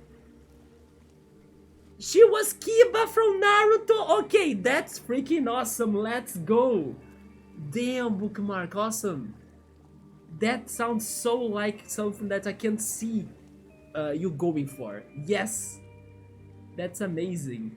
Do you still have the, I don't know, the costume and everything from Kiba? Mormons has never really cosplayed, but I once dressed as an historic figure for a school. Oh, about that, yeah. Not many times though. Especially because here in Brazil we don't celebrate Halloween, for example, but Halloween parties will always have people dressed like different things, right? But we have Carnival, and sometimes Carnival, people also get dressed for that, right? But then I did, but as a kid, I was like an Aladdin of some sorts, you know? I was dressed like a Middle Eastern stereotyped person with like their clothes and things, like an Aladdin. I remember that one.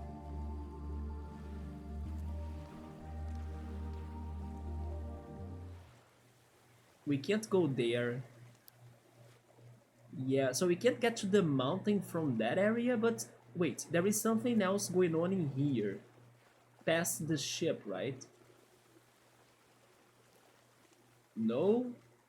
Yeah, there is something brown on the map, which is land, but it's very high, so we can't get there.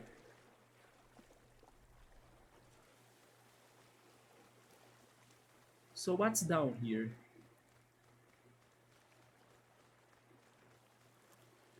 Another island? That sounds like a captain. Yeah, you are very...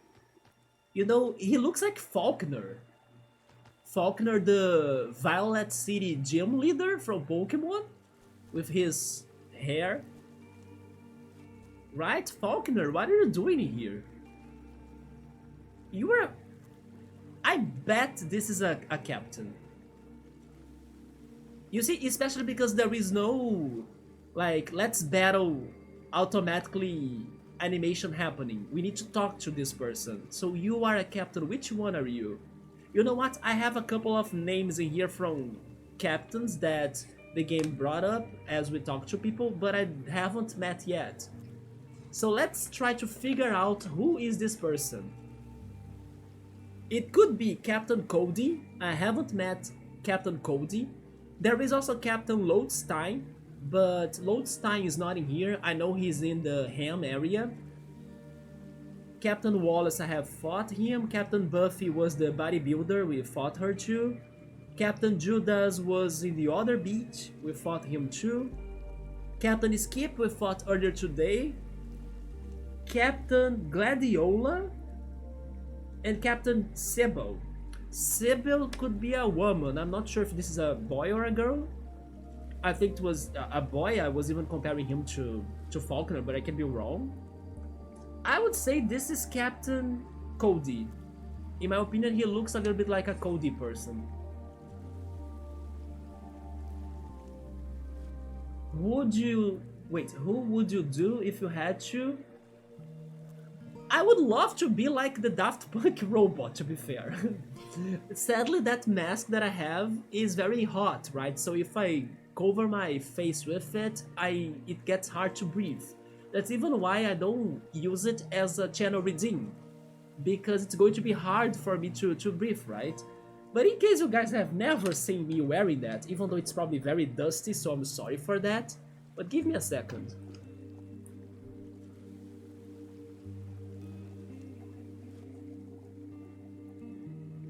Yeah, it is very, very dirty, so don't mind that. But sure, what don't we do for the live streaming, right?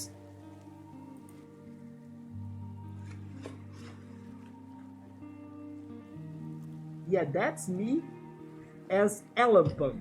Oh my god, let me not destroy my... You see, I'm losing sight of where the things are. Can you hear me actually? You can only see my eyes, right? My eyes are the only thing you can see. But it's all dirty, you see? It's all dusty. Ew. Yeah, it's all dirty. I need to clean it. Can you hear me? Yeah, but this mask... Actually, you know what? Thanks to the fan that's next to me, it's blowing a lot of wind. So it's not too hot.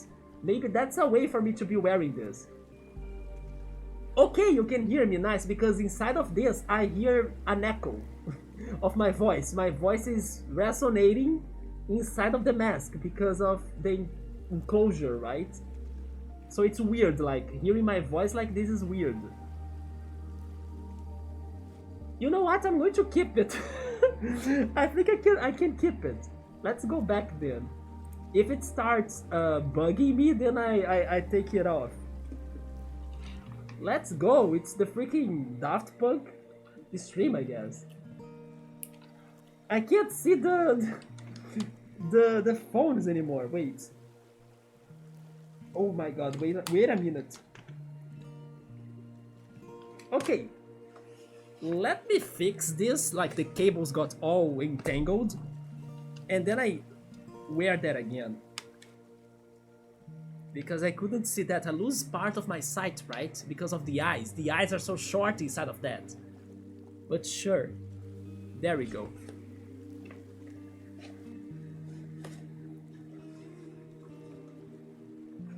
We're back.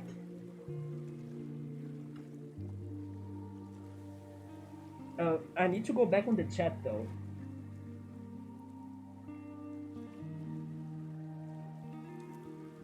Oh, you do not have the Kiba costume anymore, Bookmarker? That's sad.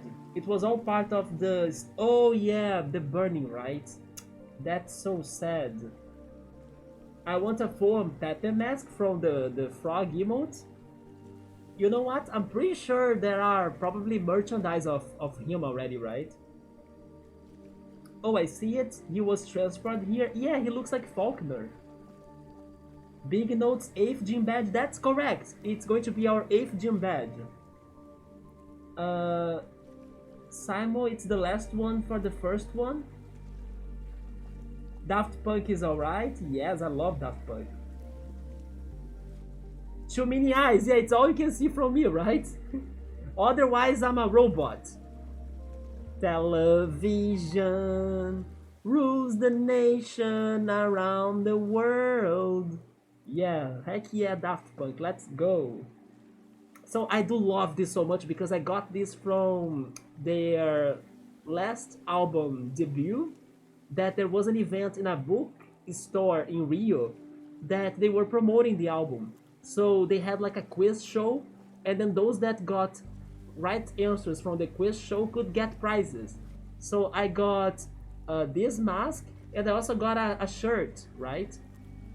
So I was very happy to get back home with like that merch. Oh my gosh, the handicap difficulty streaming for sure, right? But I'm now learning it's doable. It's not impossible. The biggest complaint I had was regarding breathing and then the helmet making it hot, right? But with this fan next to me that doesn't compromise the quality of the audio from the mic, it's doable. But it is of course different because I only have like a very short sight now. Anyway, Faulkner, Daft Punk is in here going to fight you. This is Heather with the weather.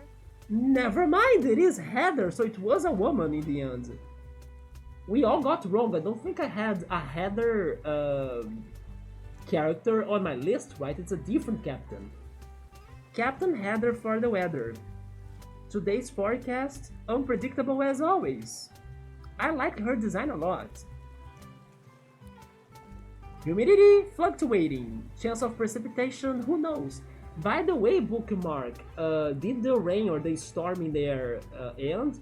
Because I remember last time I stopped by your streams, you were under the storm, right? That was even getting to your connection. And then I was hoping that rain could get to Brazil, right? It still hasn't gotten in here, it got delayed, but I'm still hoping it gets in here. It's still going though, damn, it is a freaking storm, man. It's the challenge run. That's the best, the merch done right. Yeah, and then I got home with the mask, with the shirt, and of course the CD, right? The CD is also there. It's... wait, it's up here, right here. This one. And this right here, it's where the mask came with, right? That one big cardboard. Cosplaying is cool. I like it when people wear their own style. And we had the rating today too. Oh no, bookmark. The weather is all backwards worldwide. Yeah, we need some more rain in Rio because the power plants are getting dry, right? For a materialist like meteorologist like myself, or meteorologist, right? Like myself, the climate of New Wirral is an unending puzzle. Well, You are a ranger trainee, correct? If you think you can brave the storm, then why not take my ranger challenge? Let's go. Yes. fabulous. Fabulous. I'm updating my forecast. I now predict a storm of blows and whirlwind action, or victory. Whoa. Her team is wind-based? Weather reporter. She has the freaking... She has the Ouroboros again. And then it's Spookyona. I'm pretty sure Chill Mode likes Spookyona. Okay, if Pokemon Company is like suing Ball World for their art, Cassette Beasts could also be sued for like copying Frostless, right? Although I know that the Yukiona, I think that's its name, I'm not sure, is more like a demon, right? From the Japanese culture. So everything based on the Yukiona will be kind of like the same, like Frostless and this one, the Spookyona. But still, it's very Frostless to me, like the colors even, the ice typing. Weather is backwards worldwide. Need to rock the mask with the t-shirt next time. We can try that, yes. Portugal had a ton of fires. My hometown had fires as well. I called my mom and then she said that there were fires there. Brazil is the same? Yes. So many fires. And it's sad because some of those fires are caused by people, on purpose. It's not just because of the weather. Well, let's see this. Ice and wind. Let's take Ouroboros out. And let's smack Ouroboros too. Avalanche. She's at level 46, by the way. I need to be careful about that. This is maybe the first captain that has the same level as us, right? Snowden. Snowden characters are stuck in place and cannot use melee attacks.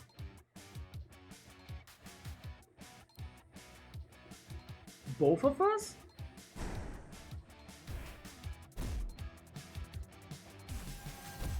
Okay, thank goodness that Shooting Star was special. By the way, we can fuse. Okay. I want the chat to choose who we should fuse right now.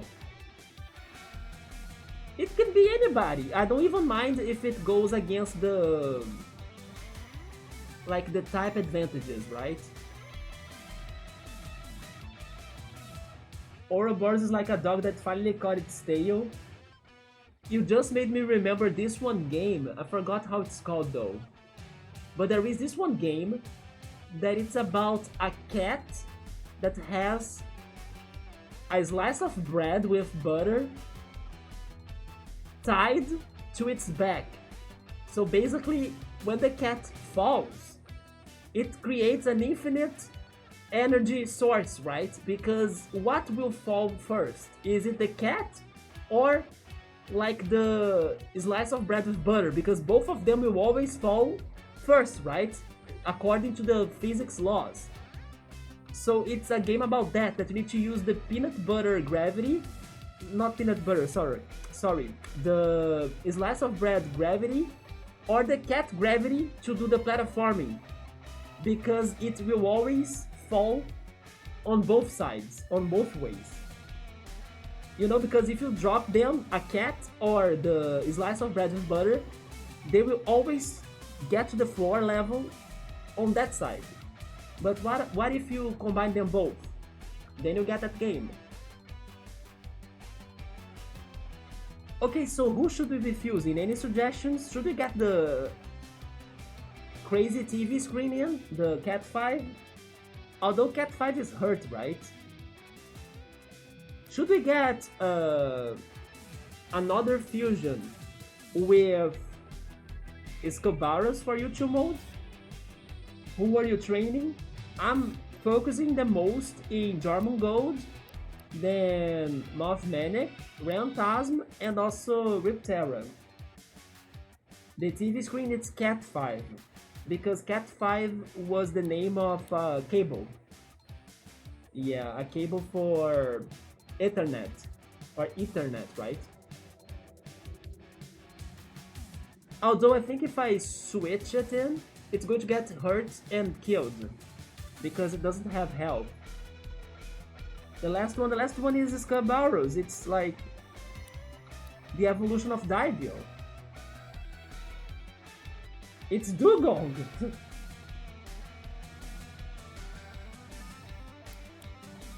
Let's go Dugong, man.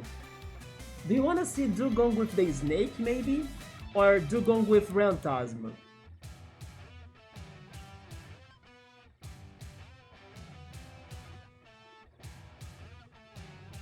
Yeah, but then should we go with snake or sheep?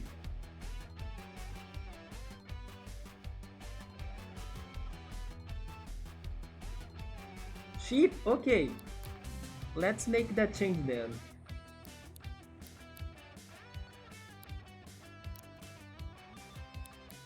Let me go for bite. Switch.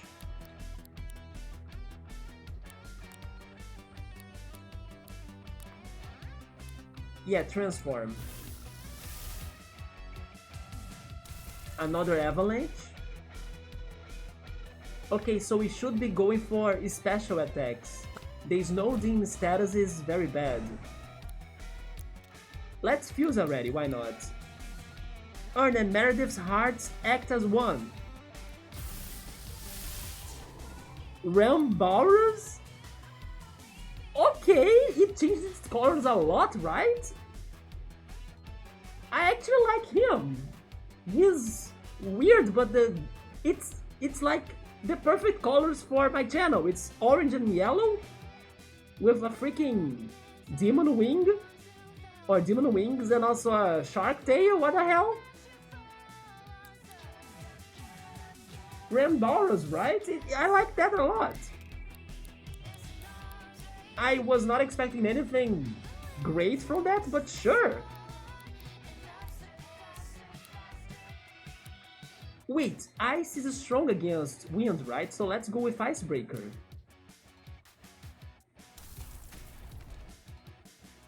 Was it a melee attack though? If it was a melee attack, then it's not going to work. It was a melee attack. Yes, I need ranged attacks.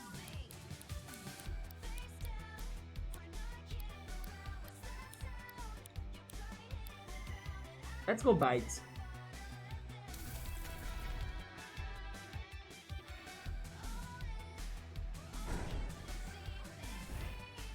Oh wait, bite is another melee attack? It is, I'm dumb, sorry. Maybe Magic Tome then?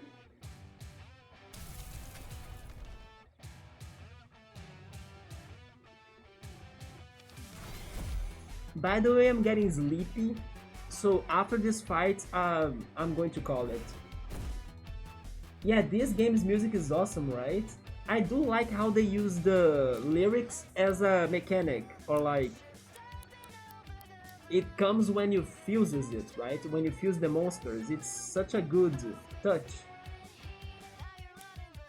Let's keep on going with Magic Tome. Spookiona is going to be spamming Avalanche forever, so as long as we don't go for melee attacks, her turns are going to be useless. So it's pretty much a fight against Ouroboros and us. Magic Tome again. Yeah, Avalanche hasn't been doing anything. It's funny how it also locks their physical attacks or melee attacks. It's not only ours. So even though this is going to be a slow fight, we got this.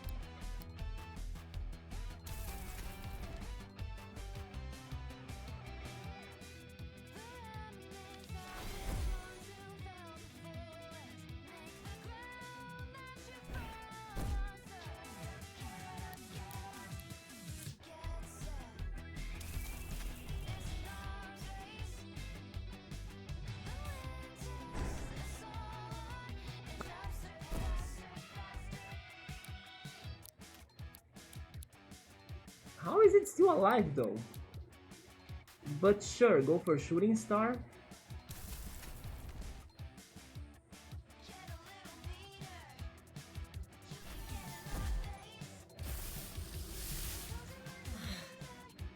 The winds are shifting in my favor, you best believe it. Wait, what? Is it going to be the evolution of Ouroboros now? Oh no, it's I forgot its name, but sure? Why that beast for a weather-based team, right?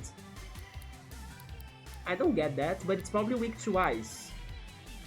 But my ice attacks are all melee. I can't go for the ice attacks. Let's go Shooting Star then.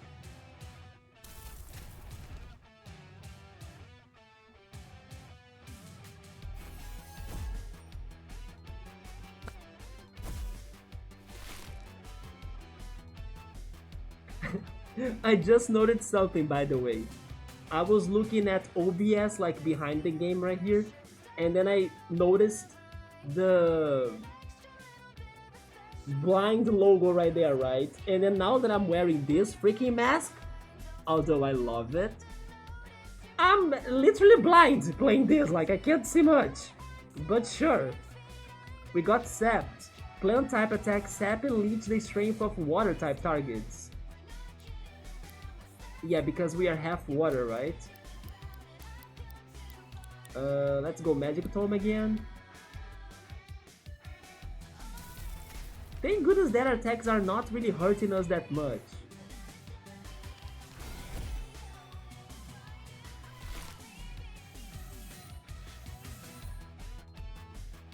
Yeah, Chumod, this is literally the blind stream, right? But honestly, I think I will wear this more times. Maybe not for the whole stream or anything like that, but I just learned that it's doable. Make a bush mask nest. Wait, make a bush mask next, like that monster. All fuzzy and everything, Yoda. You know something though. Okay, maybe now I will take the mask out. There is this one weird product that I have seen before. Also, by the way, spending some time inside of that mask really changes the world after that, you know? My ears are like getting reconnected to the normal sound of the world and my voice. That's such a weird thing that I'm feeling right now. It feels like I was enclausurated inside of a cave for like 7 days or more, And then I'm finally, you know, getting back to how things were. Jesus, what the hell? But it's like regarding my hearing. It's not because of the air or like breathing. I was breathing okay because of my fan only. But my ears were so different after I took that out. Yeah, I'm reconnecting my ears and I'm still feeling weird because I feel like I was hearing everything so loud, my voice was so loud inside of that as it was echoing. But now I feel like something, I feel like a third person, a third party, like picked a remote control or a remote controller and lowered my volume. That's how I'm feeling right now. I feel like something lowered my volume. What the hell? Man, what a weird experience though. You know something else that I was actually thinking, I did have some crazy thoughts lately. There was this day that I was feeling so weird too. And this is going to sound very crazy by the way, please don't judge me, right? But sometimes it is strange when you come to yourself that you are, let's say, I don't know, you are, how can I say this without sounding too strange, but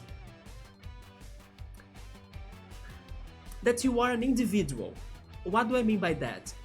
Sometimes we are so used to like auto mode and doing everything without thinking too much about them that we just blend in the society as it operates and as it goes and as it works, right? But then there was this day that I was also walking at the beach and then I just looked down and then I don't know, I started paying attention to like my own arms and my hands. If you just do this, so I do recommend you at home there, like do this experiment, right? Just look down and pay attention on how strange it can be for you to realize the first person view like in a game that you have in real life. Isn't it weird though? That everything else you see is like third person view, but then when you look down and then you see your body and when you notice your hands, it made me feel like I was in a first person game of some sort, you know? And it felt weird because normally I don't feel myself as an individual per se because we are blended in society. So like, I don't notice my existence that much. Because it doesn't matter that much in general, of course, right? It matters, but like, I mean that I don't think about it mattering daily. But this day, I noticed myself, like, as I looked down and I saw my arms, and I was like, I'm in a freaking first-person game, you know? So it was such a weird feeling of, like, feeling that I am in a first-person game. Because that's the view I have when I play a first-person game. Anyway, I did have this crazy feeling the other day, not sure if I could explain it, but yeah, it's weird when you when you disconnect from like the blends, the masses of society that we are all swimming and waving and surfing together, you know, and then you're like, hey, wait a minute, what about this first person view, you know? I'm here! I'm not just like a blob in the middle of everybody. I'm actually here. So I was having that crazy feeling the other day. The realization of like, there is first person in the game of life and it's me. To me, of course. And then everybody else is their own character. But I did feel strange that day. It was like this week. And then after this change of my own hearing and my senses, it felt weird again, like, this is not what I'm used to feel like, you know? Did I actually mess with your mind right now, Timode? Because yeah, it's the craziest feeling for you to feel weird about being you know? But just not because of like anything in particular, just because of existing. And I felt weird about existing pretty much, because normally we are so, like I said, we don't think about ourselves, you know, we're just going with the flow and living our lives and going auto mode. When I suddenly, I don't know, looked down and I noticed my arms and I realized how weird it is to me to like have this sight of first person sight that of course makes sense, but I never stop to think about it and how strange it feels. It's not like looking at other people, you know, it's like looking at yourself, and it's weird sometimes. But it's super hard to explain how I felt, so I'm sorry if some people didn't get it. It's fine, it's weird. But I did this comparison between looking to my body and a first person game, and it felt really strange. Really strange. Because of feeling like I existed, feeling like I was not necessarily, for that brief moment, part of society anymore, or maybe the auto mode part of the society, like people going in automatic. And I was like, holy shit, I exist, you know? Anyway. I had that a few times. Did you, Chumo? That realization? I tried to do my own thing, and no 9 to 5, yeah. But it's just sitting in Amsterdam Central train station on top of a chill spot, and it's weird to see the mass of thousands of peeps in minutes. It feels surreal for real. I did a little bit of that today as well. Because even though I was through anxiety and everything, and I am still kinda with my neck a little bit bad, but it will recover for sure. Let's give it some more time, because I did go through many changes in my life and things happening. So my body is probably still getting used to everything. But today I did get this one message of like paying attention to the energy of things around you. It's something that I actually do. It was not like a new thing to me, but I got that message from let's say from something unexpected, kind of, like, because I normally think about that, but I don't expect somebody to tell me to do that, you know? So I was surprised that somebody actually told me to do that. So I was like, holy shit, other people also pay attention to energies, you know? And the person that told me about that also pointed out that everything was life. And that kind of stuck with me for the whole day as I was walking, playing Pokemon Go and noticing people and at the beach, right? Everything is life. We are surrounded by life. Everything. Like the plants are life, the people are life, the animals, the nature, the ocean, the wind. And then life is going, and then you just gotta stop and watch it. Just like what you're saying, Chumode. Get to a chill spot and observe. Because everything around us, including us, are life. Everything. Everything is life energy. So, you know, after I heard that today, I was with like an open mind to like pay more attention to that stuff. And yeah, it is something very good to do from time to times, you know? But then be careful if you pay attention to yourself and then you realize that you are like your own thing, and then you may not be fully attached to society and like being part of the masses because you are like a first person video game character in real life, basically. Yeah. But I did a little bit of that today to Chumode. And then I paid attention to the energies of life. Like, I paid attention to the ocean waters and the waves, the wind, the trees. There were some dogs as well, like people were dog walking. I looked at the dogs with more attention as well, to like, oh, that's life, you know? Put a mirror in my room. My hometown house has lots of mirrors in rooms. Yeah, people even say that brings bad luck, to be honest. There is that thing about Shang's... Wait, how is it called? How is it called? Feng Shui? Feng Shui, maybe? Feng Shui, isn't it? Like, which is about the decoration of the objects, the position of them, that's going to bring you more freshness to your room, or the opposite, they are going to block the energies of your room. Feng Shui, I think. Yeah, people say that mirrors in rooms, they bring bad luck or bad energies. But for some reason my mom likes mirrors in rooms, so in my hometown, our house there has tons of mirrors. I gotta eat some chips with mayo.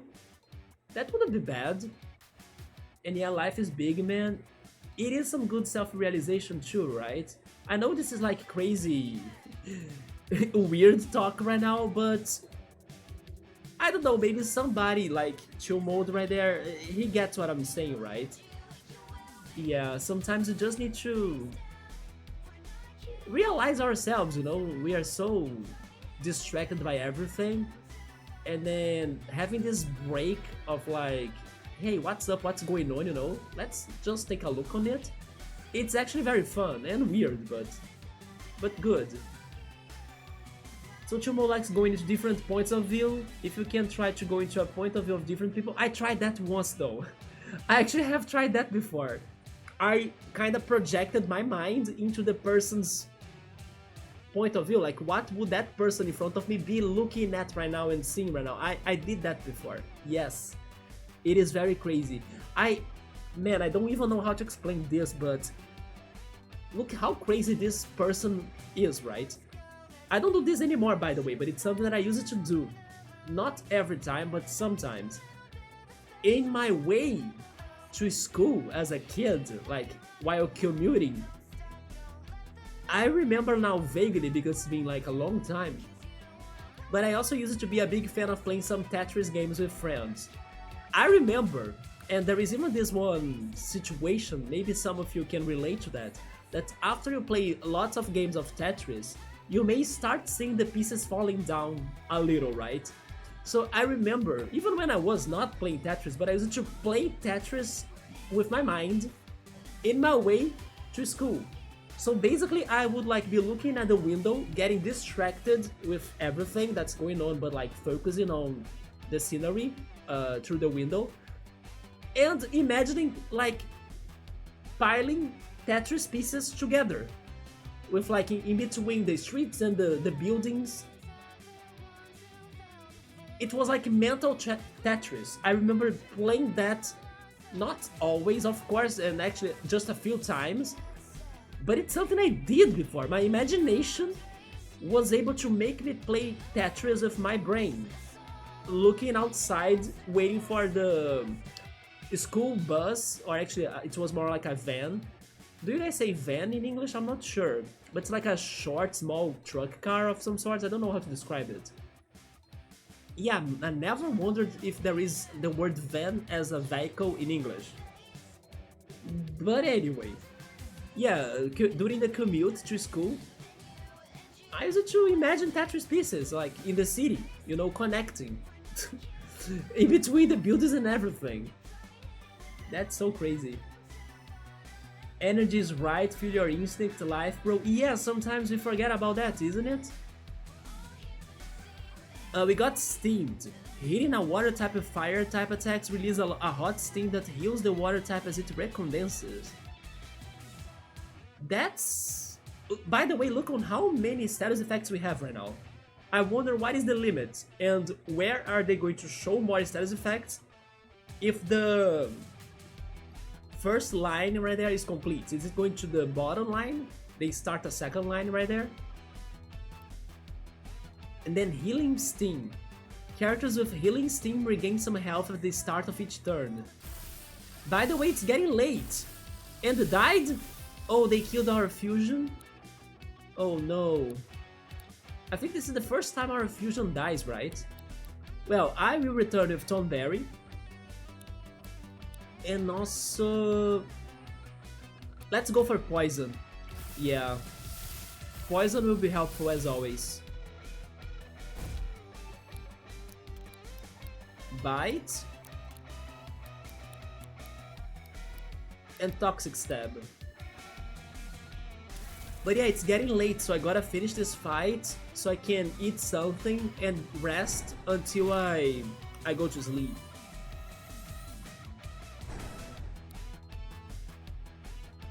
Everything moves so fast and big, man. Every second of the day, but that also means you can take that moment to relax. The thing is to remember that.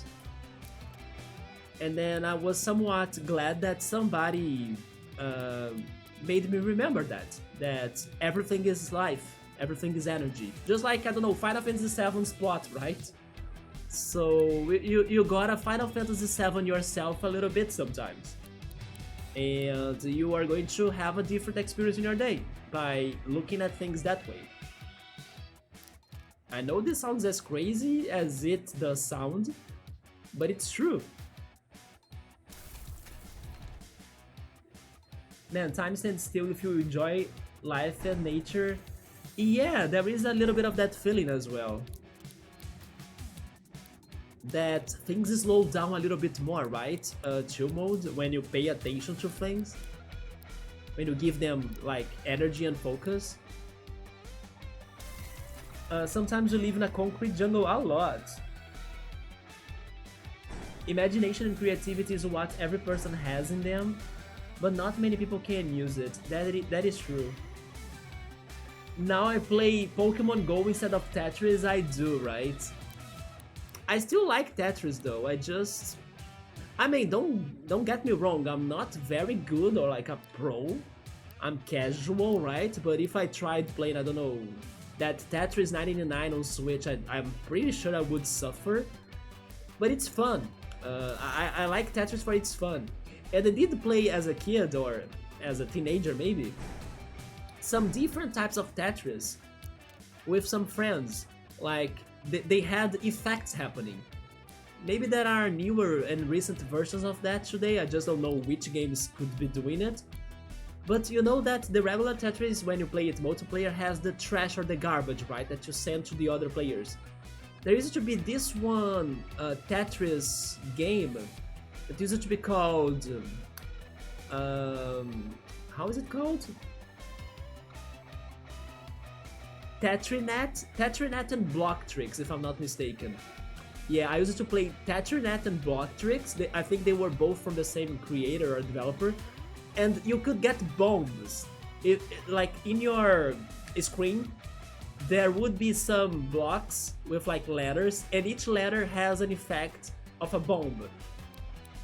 So there were like many different bombs. There was the bomb that adds line to the opponent, the bomb that explodes the opponent's game, so it makes all messy, the bomb that's like a nuke field that clears it all, the bomb that swaps your game with the opponent, so you kinda mess it up on purpose and then you give it to your opponent to take care of it. There were so many bombs and I loved it that way, with like those crazy mechanics and random mechanics, right? There was the gravity as well that could help you to align your blocks again, organize them again. And I also remember I played a more regular Tetris with just like garbage blocks to be sent to enemies or to opponents. That was called Cotrix. Yeah, I also played Cotrix as like a teenager. One thing I liked about Cotrix were the sound effects. Because just like in, I don't know, Mortal Kombat or those fighting games that have a very excited and dark sounding narrator, Cotrix had that too when you did combos. So he was like, impressive, perfect, and then the last narration of his was like, godlike. So it was so worth when I could get a godlike. Also, by the way, why are we not hurting this Spooky Una at all? Oh, Snow Day! It's the freaking Snow Day, right? She's using Avalanche in the Snow Day. So melee attacks won't hurt her. It's been all of this for the entire fight, isn't it? We need mechanism here. I have one ranged attack, okay? Two actually, let's go with energy shot.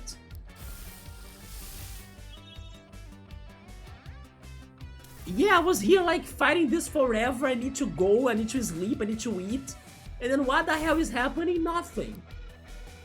It's because of the ranged attacks. She has been spending her turns just to do that. Let's try the possible bomb. Yeah, this is so like useless. Why is she using Avalanche? She needs to try to defeat me. This is just like Twitch plays Pokemon, and it's funny how I did use this reference in one of the streams of this game because of our Moth Manic, right? But this is just like Twitch plays Pokemon beating Lance in the E4 with the Venomoth. And then Venomoth was using, I don't know, agility or something. Oh no, Dragonite was using agility because it was a psychic type move. But it doesn't cause damage to Venomoth, that's a poison. Psychic is like super effective against poison, but agility doesn't do anything to like cause damage. But Dragonite was thinking that he was like causing super effect damage on Venomoth by doing agility. So all he could do was agility. And then that's how a Venomoth at level, I don't know, 30 something was beating the ass of a Dragonite level 56 or something. I don't remember now if they actually beat the Dragonite, probably.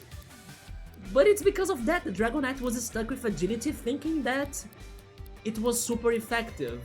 Did I do the right thing? I think I did, right? It was Postal Bomb and Lightning Bolt. Yeah, that one, Venomoth, was amazing. You know the story of Charles Oliveira? You brought that up the other day, Chill Mode. I also don't watch Chill Fighting stuff, but you like big stories, and this man was from favela. Yeah, we talked about that, don't you remember? And then Anelli Tier of his story, and Francis Nago and Manny Pacquiao. I'm sorry, I don't know how to pronounce their names. But then some of those fighters fought for their life. Yeah, I even brought it up that I realized that many Brazilian athletes during the Olympic Games, that's I think when we talked about this, many successful Brazilian athletes, they always came from very difficult situations in their lives, right? Their past was something hard. And they kinda found strength, energy and motivation to keep on going and overcome such obstacles in their lives to become what they always wanted to become, like to become professionals and very great athletes. So I was surprised by that, because it's like it made me realize how really the willpower of somebody has the effect of really allowing people to achieve their dreams even under hardships or like under difficult conditions, right? Not saying that it happens every time, of course. Unfortunately, like the obstacles can be too harsh for some people to get to their dreams or something. But it made me really think about that, like how can they really overcome people that, I don't know, train their whole life with professional equipment and great trainers and, you know, at a very good quality gym. No, they were able to like do magic to themselves out of nothing and still win like competitions and get medals and stuff, you know? So yeah, it is very inspirational and surprising how that goes on. And I realized how many Brazilian athletes are like that, the successful ones. Not everyone, of course, but it's crazy how it happens. So we did it. We were able to beat Captain Heather. No rain or storm could hold you back, huh? You stand tall no matter what. Those are qualities we look for in Rangers. You have passed my challenge with flying colors. That makes it the 8th badge, right? Yeah, we're missing 4 more. Number 6, 8, 11, and 12. Let's see. We're missing Cody, I think. Captain Cody. We're missing Captain Lodestein, Captain Sybil, and Gladiola. Yeah, those are the names of the captains we need to meet again. Or actually, still meet. We got Avalanche. All melee attacks will fail in this round. It's a very annoying attack, to be fair. I forecast great things in your future. Thank you for that. Well, it sounds like that was all or almost all to this area. But I noticed that they have all of these blocks, but I just don't have enough blocks to solve its puzzle, right? But as it's getting late, I'm going to call it after this fight. Let me just click something in here, a pop-out from Epic Games, I don't need that. There we go. So, Pokemon Go, nice, it's still going strong. Oh, hey Meowser, what's up man, Nani? Meowser, look at your new earn subscriber badge, man. It's the dark one, it's the black one. I changed everything in here, Meowser. Welcome to the new me, new was, new the earn, new Riot, new everything. I hope you like the changes that I worked a ton to make them, but they are finally complete, god damn it. There we go. By the way, Meowser, since you are bringing up stickers, I also worked on new stickers for us to get eventually, right? There are 2 new redeems in there, like for the goals for the stickers, so take a look at them later. But I also realized when I was figuring these stickers out, that these stickers were like 100 bits. So I was like, no, this is too much. I don't know if it was always like that, but I think it wasn't. I'm not sure, but I thought it was strange. It was 100 bits. So I dropped them to 10 bits now. So now you can spend way more stickers for less, right? But yeah, I was like, it's 100 bits? No, change that back to 10. Do you remember if they were 10 before? Because I thought it was weird that I saw they as like 100. Maybe the extension updated, you know, as I was not streaming, I don't know, but I kind of fixed that to 10, because I kind of used to think they used to be 10. Right? And then I was there adding the new stickers and finishing those projects, and then I saw that they were 100. I was like, no, back to 10. That's too much as well, like 100, no. But we have everything new in here. Yeah, we have those classic stickers there, and we have the new overlays, we have the new subscribers badges like yours now, we have the panels updated, we have new alerts, we have all new. Yeah, the transition show, I don't know if you have seen them, but welcome, man, how are you doing? And then I hope you like all of those changes, and it makes like a better place for not only me, but also for you all that like to watch these streams, right? Because we needed to do some renovations in here as well, right? We do renovations in real life, why not on the channel too? We also got, let me show Meowser this too, we got a new link. Oh, actually you can see him in the, like in the goal, or in the sticker goal, right? I used him in one of the stickers. Yeah, it's the chat link. But I can show it very quickly to you too, right here. Yeah, that's the chatting transition. Yeah, we got this new link as well. Today is his debut. And then he has his sticker now. Once I get another emote slot, then I'm going to add him there too. But then we need to wait for longer for that. Let's go back. There we go. Man, I'm also getting hungry now. Meowser, cook me something good, man. I need one of those, we talked the other day, esfihas? No, what were they that we talked though? Quiches. Yes, almost a esfihas, right? I need a quiche right now, I'm so hungry right now. By the way, I also talked to Emily about quiches and how I was mind blown that it uses the same pie crust, and she also knows how to bake them. So I think it's my time, right? I need to start learning how to bake them myself too. Nice new logo, thank you so much, man. It got the perspective effect to go like the earn against the Riot on different directions, and then I went on everything perspective mode. For the modernity, for the looks of it, for the idea of like opposites, for the playthrough we had of Superliminal as well, which is all about perspectives, everything is connected in here. So yeah. And then the fire of the Riot is now a torch on the T. I was very happy with that result. I'm happy that you guys are appreciating that too. Also the animated chat with the background of all sorts of emotes lost in that aquarium or in that limbo, in that space. Yeah, this change was good, and I'm also happy that the stream or my OBS has been handling it well. Like my webcam is not freezing, everything is okay. The only thing I committed wrong though was that I started today's stream muted, because I was not used to the new position of my audio levels on OBS now. But now I will pay double attention to not get muted, right, when I'm starting the stream. Yeah, I'm feeling super hungry right now. But then how are you doing, man? Let me go back to the chat.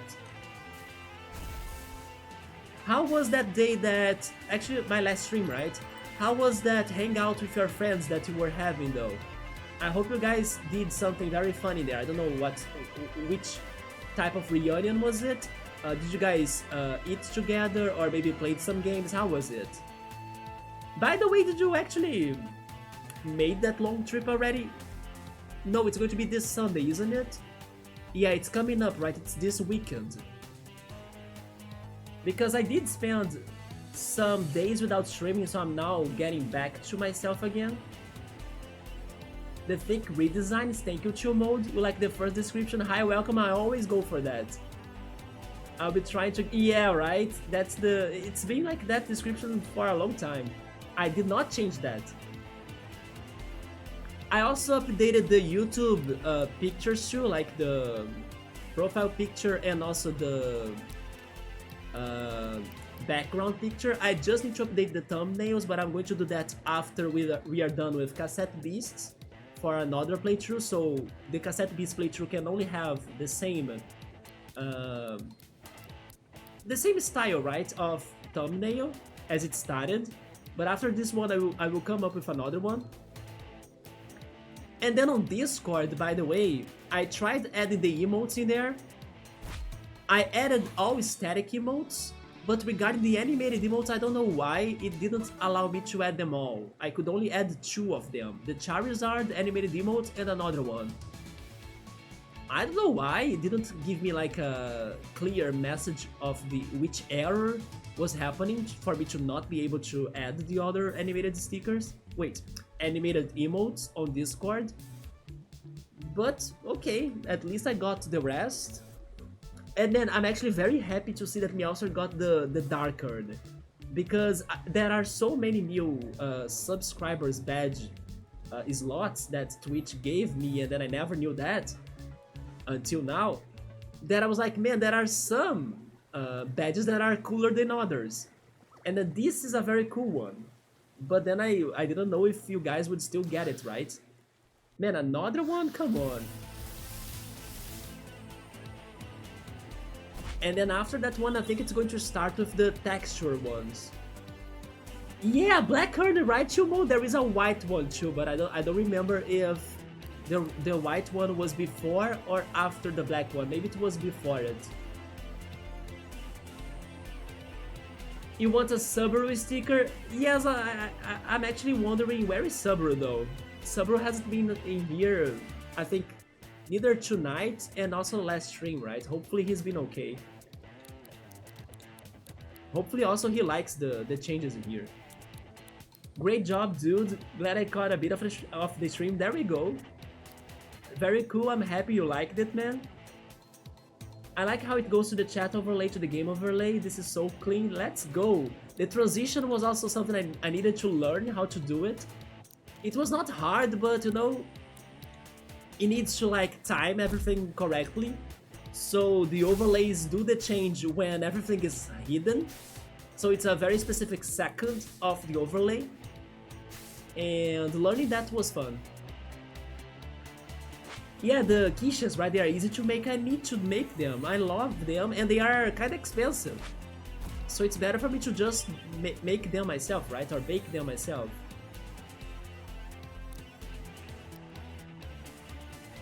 You eat some gyros, it's bread with cheese and garlic. By the way, I have been doing, because normally I normally I cook my pasta with my tomato sauce, right? Tomato sauce and sausage. But lately, I have been going for like a butter, garlic, and sausage combo. It's simple, but my spaghetti has been so good with just that. And then of course a little bit of pepper, oregano as well. But I have been giving a break to my tomato sauce that goes with like green peppers, sometimes onions, but not always. Sometimes I get lazy to slice the onions, so I just go for tomato and green peppers. If I have cilantro, then cilantro. If I don't, then no. And then pepper, vinegar, ketchup, um, oregano, dried basil, saffron as well, like dried saffron. And I think that's it. And then also fried sausage. That's my tomato sauce. But I have been going for the freaking garlic sausage butter. Not really butter, it's margarine. Yeah, I use margarine. Combo. And then it's been so good. And it's easier. It's less work for me to do that topping in comparison to tomato sauce, right? So like 2 days this week I went for that and highly recommended. It's like just pretty much 3 ingredients. I do add some other things like pepper and oregano, but man, it's good. It's simple but good. We leveled up, we got Leech for Mechonis, and then Jarmun Gold, there we go, I was trying to remember its name, got double smack. I'm just trying to get to the land again. Although we need to come back here to solve these puzzles, right?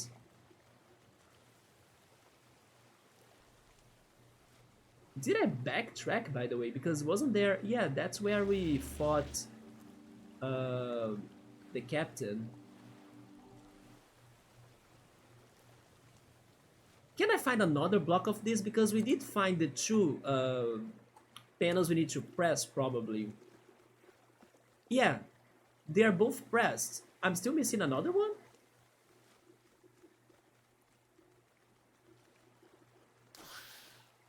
Yeah, but then these random encounters, they are very annoying.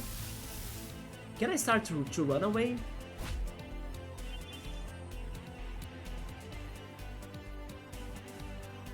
Oh wait, you were already back home? You drove last Sunday? Oh yes, Sunday I didn't stream, right? That's true, it was last Sunday then. Hopefully it was a nice trip, man. You live far from home? He actually moved. He moved like very far from where he was before. And it was like... How many hours again, Meowser?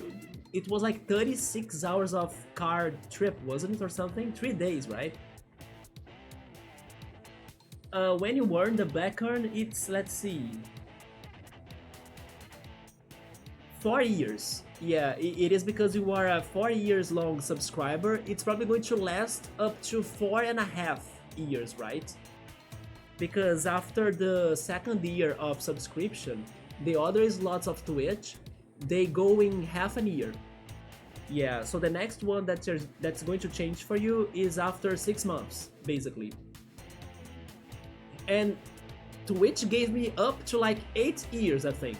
So we already have a very good variety of those urns now. And like I was saying in the beginning of the stream, although I don't remember if I said this when I was muted though, because there are so many slots for the badges now for the subscribers, I ran out of like basic colors, right? So I went for textures after a certain point, and because there are so many slots, I kinda just went for the order that my image editor has in there, right? I didn't think about, oh, this is the coolest, this is the best, this is better than the other. No, I went for the order so I don't lose the track of the patterns, the textures myself when I keep on updating them, right? So what I'm trying to say is that eventually there may be some urns that look better than others. They don't necessarily grow on a crescent, right? Or like only getting better and better, because I went for the order of my image editor. But there are some very cool ones. The one that I think that Pilot has right now, it is very, it's bluish, but it's like a shattered urn, you know? I don't know how to explain, but the colors of it has a lot of white and some pixels on it. It's very bright and beautiful. So Pilot got lucky to get that one too with his subscription. Maybe when he shows up again we can see that. But then the one after it is kind of more boring, you know, but it's because I went for the texture order that the software had in there, so I don't kind of lose track of which one is the next one, you know. It was easier to just go for that. 4 years is freaking nice. Isn't it weird? I don't feel like I have been streaming for so long. Not, it's like 8 years already, with 1 year of a pause or a break. Seriously, to me it doesn't feel like that. To me it feels like, I don't know, this is still the 2nd year maybe? Time does fly, isn't it? I wanted to say add a separate donation button too. A separate donation button. I can't sub, no credit card, but direct donate button is nice. Oh, do you mean something to like PayPal? Well, my PayPal is my channel's email, which is like Riot at gmail.com. I added the email reference on the YouTube channel in the about section in there. I did that. But my PayPal is the same as that email for like any contact with the channel. But chill mode, don't worry about that though. Just being here, chilling and talking to us, that's more than enough. Yeah, so it's a simple pasta, the one I said, but man, you said garlic, right, in your sandwich? I'm going garlic in my pasta. It's good. The bad thing, of course, is like, you gotta brush your teeth, like, extra afterwards. And I'm even using, like, this one, I don't know how to refer to it in English, I have no idea, actually, but it's like a tongue cleaner. Do you guys know what I'm talking about? It's like a piece of metal that it's like a narc, and then you get it in 2 handles, and then you do it like this to get the saliva out of your tongue. I had to go for that a lot because of the garlic taste on my mouth, right? But so worth. Like, it's super good. Yeah, I'm guessing it's called tongue cleaner in English. Not a clue. But the base is where it's at. Yes, right? You struggle at pasta de olio. Is that the one where it's kind of close to the one that I'm saying, isn't it? It's just garlic and some sort of oil. Maybe olive oil or maybe, I don't know, soy oil. But I went for margarine instead. You need to practice a little bit. You love working with pasta water too lately? Pasta water? I actually don't do anything with pasta water. Because to me it kinda steals the taste of the sauce, right? So I kinda don't use the pasta water for nothing. Most work done with the new spot. US few schools like road trip. Yeah, me also had a very intense road trip, right? And he had it again this weekend too. Because he stopped to visit his mom, his family. But then he continued the trip to get to his new place. My work is remote, so I'm super lucky. Moved from Washington to Louisiana, look at that. It was a long drive. Did you, or maybe I should say, have you ever been to Louisiana before? Like, have you been familiar to it already? Or is it everything new to you right now? It was almost 4,200 kilometers total. Yeah, 3 days, right? I'm thinking you have been there before, right? Especially because as you are working remote, you can pick where to live. So you probably knew a couple of things at least about Louisiana, right? If not also being there before.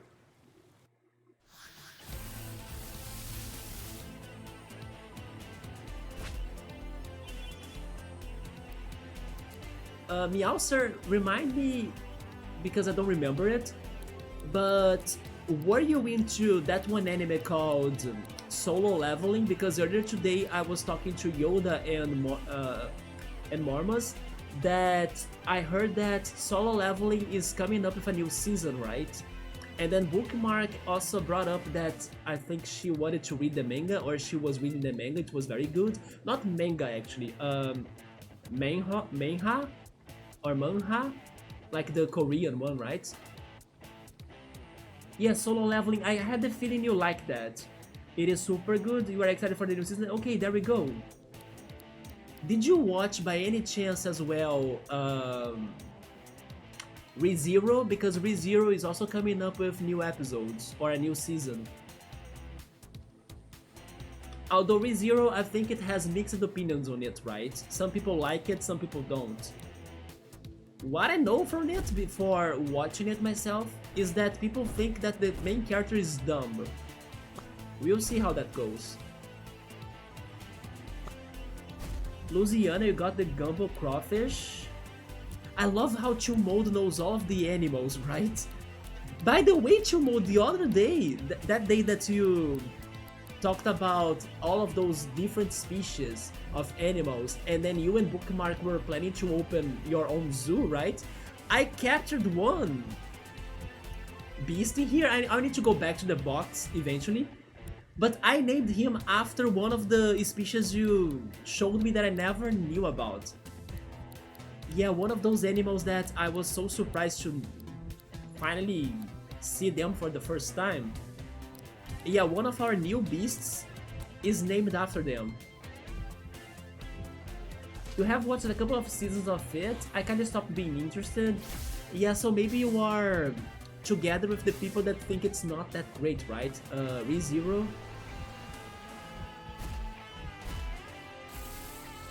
There goes Moth Manic though.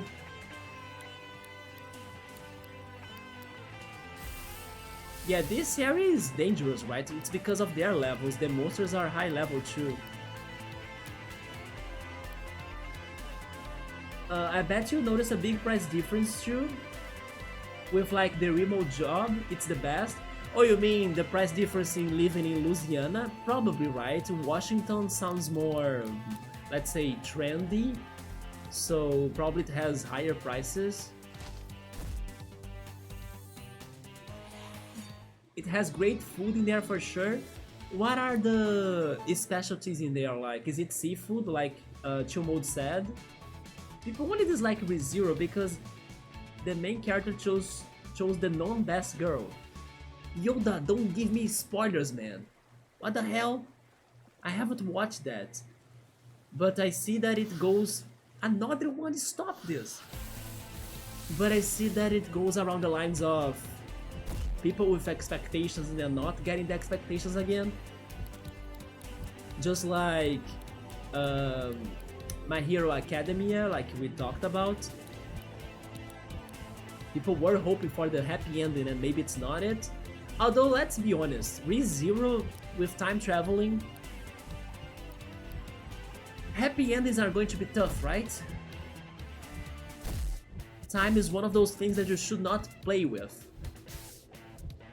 I just kinda got bored of the storyline. You were hooked at first for sure. Marmos brought up Erased, and I told him that Erased I did watch it too, but I didn't love it. Did you guys watch Erased? I don't know why I didn't love it, to be honest. I'm not sure, maybe I did have my own expectations on it. Yeah, I was just thinking it was okay. Maybe it was the pace of it was slow. Yes, I now remember it being slow. And then its slowness got to me, I think. But it was not bad, you know, it's just that I was not as hyped and as excited as like the person that recommended me at first to watch Erased, and also Marmos, because Marmos said he liked it a lot. Yeah, Erased was just okay to me. Maybe it has to do with its pace, or how slow it felt to me.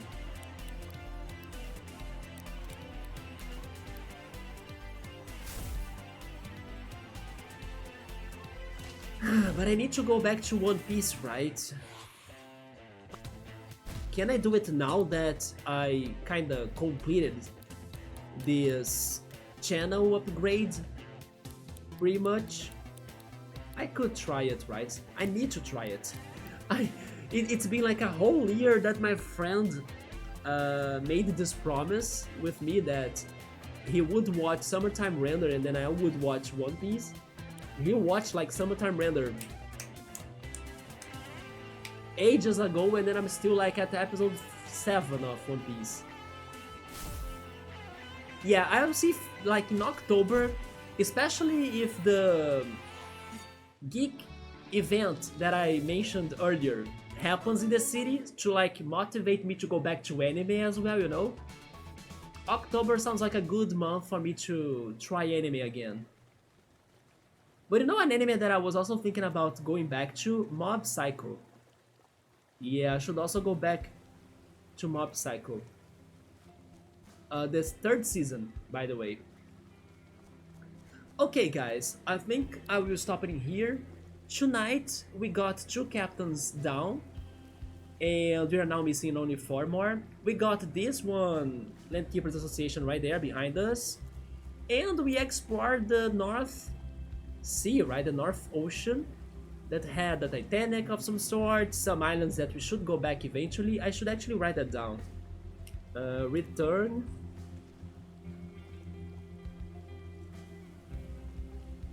to the cast iron shore for puzzles. It was okay. I was not planning to do a very long stream either because I started late, and I also had to talk a lot about the channel changes and everything. But I'm happy that it's working. I'm happy that you guys liked it. I just need to get used to like the transitions and you know to do things right, and then the audio settings and levels and everything, little by little. Hopefully I can get used to that. Let me save the game. Oh yeah, there is something new as well for us to finish, right? The stream. You guys will also get to see the new ending screen too, right? Wait, Meowser just popped another Phasmophobia creep attack. Also, by the way, what happened to Phasmophobia? I remember that everybody used to talk about that and play together, then suddenly I have never heard of it anymore. Now everybody only wants to play Dead by Daylight, right? X5 included. Yeah, Phasmophobia, it's fun in VR. You have VR, Meow, so that's awesome, man. But is it still trendy? I haven't heard of it in forever. Thank you so much, Mode. VR horror game? Yeah, right? Just like Resident Evil 7, for example. Enjoy all of your projects. We gotta, right? Have a great night. Enjoy your dinner. Thank you, Meowser. I hope you get some good rest too after the trip you had, right? Wait, today is... No, man, it's far... Man, I'm now thinking that today is close to Sunday. No, it's already... In here it's Friday already, right? It's 35 past midnight. So it's like 35 a.m., right? Yeah, so we probably have rested already after the trip, but then I hope that the conclusion of the moving went right, or went well. Let me just go back a little bit more. Mob is super good. Yes, I really like the 2 first seasons. One Piece first arc is decent, can't be worse than Naruto later on. Yeah, my friend kinda believes highly that the first arc of One Piece will be enough to convince me to keep on watching it. There were some good things already. There were like the Shanks, hopefully that's how is his name, like the character that inspired Luffy to become a pirate. The Shanks episode was very interesting, especially because it got graphical. I was not expecting One Piece to go graphical. But yeah, that episode was shocking to me. There is a new story-based choice game based on Dead by Daylight. Is it the one that's called... how was it? Subaru brought it up the other day.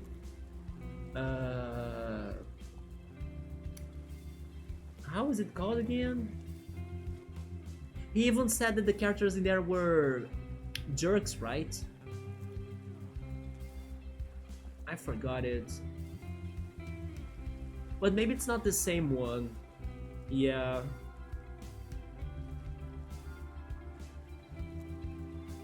I really forgot the game's name. That's okay. Story choice based is nice. Some are, yeah. Some games that give you those options to get to multiple endings, I like them a lot. Man, chill back home for a minute, rewind the batteries. You like the Telltale story games? Didn't... Oh, it's called The Casting of Frankstone? Never mind, that's not the one that I was thinking. Yeah, that's not the one that Subaru talked about. Never heard of it, The Casting of Frankstone. Who's Frankstone? But regarding Telltale story games, didn't Telltale got corrupted or something? Like, didn't it close? Or does it still exist? I remember some stories about Telltale not making their games anymore. I think it was because it got to bankruptcy. That's a word that I never know how to say it. I just realized that. They got bankrupt, maybe.